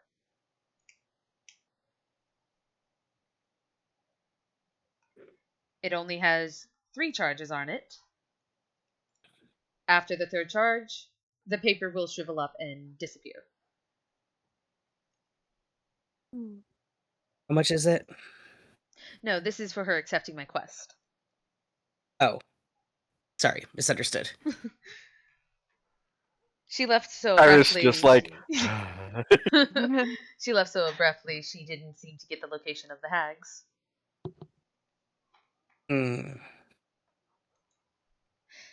If that is all, he says to all of you looking at you all. I'm ready to leave. You guys are too? I'm kind of hungry, and we made I a got lot what of I needed. sandwiches. I'm also quite hungry. To the Well, picnic. I hope you enjoy your evening meal. Oh, you're Huh? coming Aren't with you us. going to be there too? Excuse us. No. And you see oh my god, Peanut. Chew your nuts, damn Sorry. it. I'm eating peanut M&Ms. Chew your nuts, damn it. I am chewing my nuts. Fuck you. Althera looks at Tambrick, and since you've known her, she's quite shy, blushy, smiley, cheerful. She looks almost offended that you didn't think you were coming with them. She's like, "I'm sorry, I did not spend the better part of an afternoon slaving away over soups, Oh, God. sandwiches, a salad, and cannolis for you to just be, I'll meet you when it's time to fight the hags. You, sir, are eating because you look like you haven't had a morsel of bread in weeks. How dare you?" Nope. You see, as Althea is just tearing into you, you see Xana slowly backing into the back room. It's like, I didn't see shit. Following along, you see sour cream. You see, Cinnamon going over and, grabbing their little sign and putting in the window shop closed for the day. Well, let's hurry up to that food. Yes, I ma'am. would say after the little rant, you see her kind of blink and go, "Whew, I'm very sorry. I'm normally not like this. I haven't had breakfast or lunch, and I'm very hungry." Honey, it's... Tambrick very gently places a hand on her shoulder to calm her down. It's all right, I promise. I don't want your hard work to go to waste, so let's go and enjoy this meal that you've cooked for everybody. Totally not thinking about Brooke getting ready to kill him. Okay, good. She's gonna walk beside Enka, and she's like, "So anyway, I've thought about wedding venues for you in Ixtal. I was thinking if you wanted it," and she's ranting about something else. Angus was like, "No one said we were getting married. I mean, I haven't even told them I love them yet. Why are you jumping to marriage?" Because it's very obvious that you two are in love and going to get married and have at least 2.5 children. Althea, this is the first time Inca has confessed that she loves Ixtal. Yeah, once, after she says that and she processes it, she's like, "Wait, you love?" What? You It's love about it? love. What is it with everything love? There's no love here. Inside check that bitch. No. You can roll deception or persuasion. Which one am I better at? Persuasion. No. It's persuasion if it's the truth, deception if it's a lie. Shit. Okay. I got a fine then, 23. deception. I'm not beating that. You don't The have other to one use was it a in Damn it! 19. So close.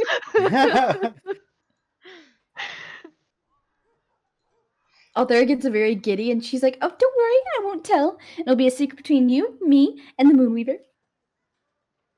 Better be freaking. I ain't doing it first, okay? If Brooke didn't do it yet, I ain't doing it yet. So, And Kobe here, Sarenrae, help me. walking along, you, Althea, you notice this first. You see Lothil Mm-hmm. and a familiar human man. Althea waves. And she's like, oh, hello. Looks like we're on the same path. They are like Good to see you, walking Lothil. head towards you, and Lothil stops and looks at this. Looks at Tambrick. Tambrick, you see Lothil walking with a Yep. human man. Is this a friend of yours that I haven't met yet? Yep, She's- it's their lover. I think it just says that with the straightest, calmest face. Wait, what'd she say? Sorry, I zoned out a little. He said, "Yep, that's their lover." Althera's lover or Lothil's lover? Phil's lover. Althea kind of laughs and she's like, that is, and she kind of looks at Solomon of his, like, to ask permission, like, can I say your name? Is it okay? You see him tearing up as he's looking at Tambrick, as he freaking runs over and hugs him. Oh, okay, stranger danger. Oh my god! Not stranger. This is your Nobody help brother, him. Solomon. Can't breathe. Spine crunching. He's just hugging you. He's like, "Oh my god, you're alive. You're okay. You look horrible." Whoever you are, could you let go? I can't breathe. He freaking pulls it back, his hand on your shoulder. He's like, "You look Ugh. horrible." Titus is right. You Who- are in trouble. Wait. And he's squinting, trying to see if he can see through like whatever the fuck is going on here. Just like, what? Who Well, are Althea- you? Althea said that was your brother. But it doesn't look like Solomon, so he's currently in the. Are you actually, or did you just say you were? He just looks at you and goes, "My god.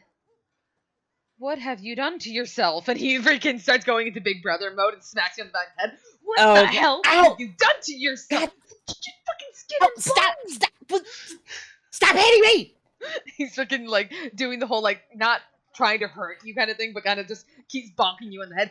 Why are you skin and bone? Okay. How did you get so tall? This is some bullshit right here. Okay, if you stop with the hitting, I can explain. He stops and looks at you, hands on his hips. It has to do with the whole sorcery bloodline thing. I took to it a little better than most. Totally leaving out the part where he's been starving himself unintentionally. And yeah, this is mostly some genetic shit. And oh yeah, I'm also a were-tiger now.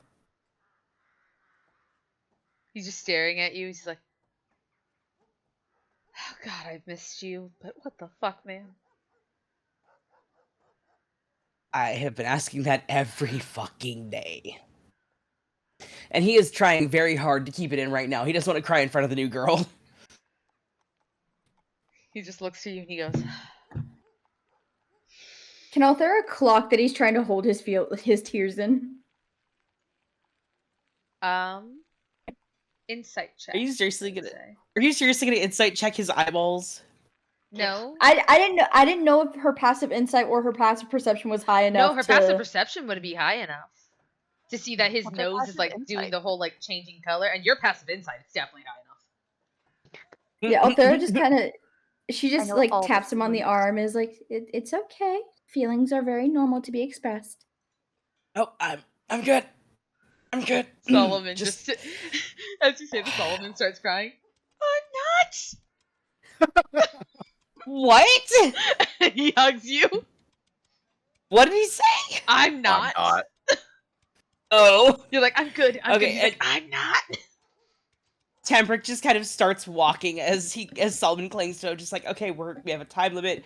We should walk. Yes, I missed you too, big brother. Could you put your feet under you? Move one foot in front of the other. Inka's gonna like pick him up from the back of his jacket. Just like, Okay, come on now, okay. we need to go. Tosses him over her shoulder like a sack of potatoes. Who? Solomon or Tembrick? Solomon. All right. As you all make your way down, Lothil's now following y'all. Like, what the fuck did I just get dragged into? Like, you can see Nice. Lothil obviously trying to like walk around you out there. She's like, oh, you guys are gonna do this. I'm gonna hop on away. The newscast later on tonight. Tonight at 7, a flash flood has been in effect from downtown.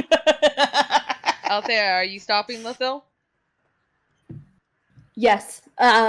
She grabs the back of Lothil's shirt, not like scruffing her, but just very delicately grabbing. Like, where are you going? Just looks down at you like, I am going back to my room. But Inka just looks at made- Lucille with panic. she's like, but I made lunch for everyone. I worked really hard on it. You're coming with us. And like hugs her arm and is like walking, like pulling her along, like, come on. You'll get to speak with the captain. Mom power I've already activate. talked to her. Well, you'll get to see it in a more relaxed setting then. She kind of like looks towards Tambrick and she's like, are you sure this is the best solution? I don't think she was too keen on seeing this one before. It's complicated, but trust me, if we can get them to help us, it will help a lot. Should we give them a call first? Inka just I pulls don't a think ring out of her pocket again. You see her like Yeah, using her mouth to put it on because she's got to do it with one hand. And Tembrick is trying to find a way to explain that Brooke is probably going to cut off his dick. It was like, yo, we're coming back with friends. Wonderful. Tyrus, you get this. Oh, wonderful.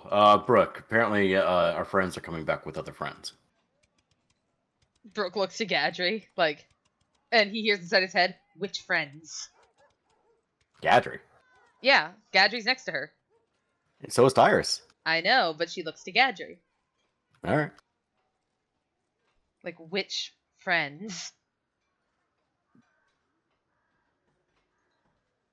What's Sorry, your mic cue, was Matt? muted. I'm sorry, my mic keeps getting muted. Okay, shush. We're gonna yell at you some more.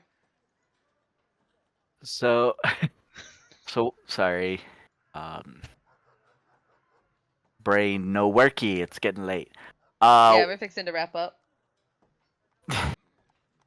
So what was said? Sorry. Inca messaged Arn to the rings, hey, we're coming back with friends. And then Tyrus looked to Brooke and went, apparently they're coming back with friends. And Brooke looks to you and goes, what friends? Gadry uses his ring and messages. What do you mean, friends? Who are you bringing? The people that Tyrus invited. And Solomon. That I Everybody, invited? everybody looks to Tyrus. And Tyrus is like looking at the ring and then looks at it like, I invited people? This Inca? is like, how are you gonna Althera forget? invited them all. This is how you gonna forget the whole, oh, it's dinner, you're gonna have dinner with Lothil and Tambrix and now his brother, because his brother isn't leaving Tambrix's side. Also, I gotta say, his brother's got a bit of a nice butt, not gonna lie. Yeah, this isn't dinner. This is a picnic. Picnic, just what time? that. Isn't it like 7 o'clock at night? It's 9 o'clock at this point. It's fucking dinner. It's a dinner picnic. So you would know that Tyrus didn't invite Tambrick. He invited Lothil, but not Tambrick and not Solomon. Two different Yeah, situations right there. Yeah, it was Well, only no. Lothil that he said that should introduce to Brooke, but Timbrick and Solomon was not in the picture. Well, they are now. Which is why Tried Tyrus to is give her confused. He's like, space. people. So, as everyone is starting to head over there, and Brooke's looking to Gadri and Tyrus like, "What the fuck?" You just all hear Dilly go, "Oh no," and Ixtal just stands up, smacks her hands together, and goes, "I bought booze," and that's where we're gonna leave off tonight. Yay! Ah. We have been Dice and Destinies with our Exandria campaign. We will see you all again very soon, depending on schedules. We will probably be continuing VTM on Wednesday. Yeah. Yep. If everything goes according to plan, I will have Wednesday's chapter written up by tomorrow night. Exactly. Beautiful. Thank you, Q Cosplay, again, and I am sorry that we are keeping you so long. I'm not. It's okay. Being unemployed, I don't have to worry about going to bed at a certain time anymore. Well, you win some, you lose some when it comes. Silver linings, people. Silver linings. So you know what that I get to play means? D&D with you guys again, okay? Yeah. I'm not complaining. So, That means I you're gonna am. be here next week. Just wait There's until no Hoofta excuse. eventually comes back. oh god. Anyway, I hope you all have a wonderful night. Everyone here at Dice and Destinies, please say good night. Everyone at Dice and Destiny, say good night. Good night. Night. Bye. Right.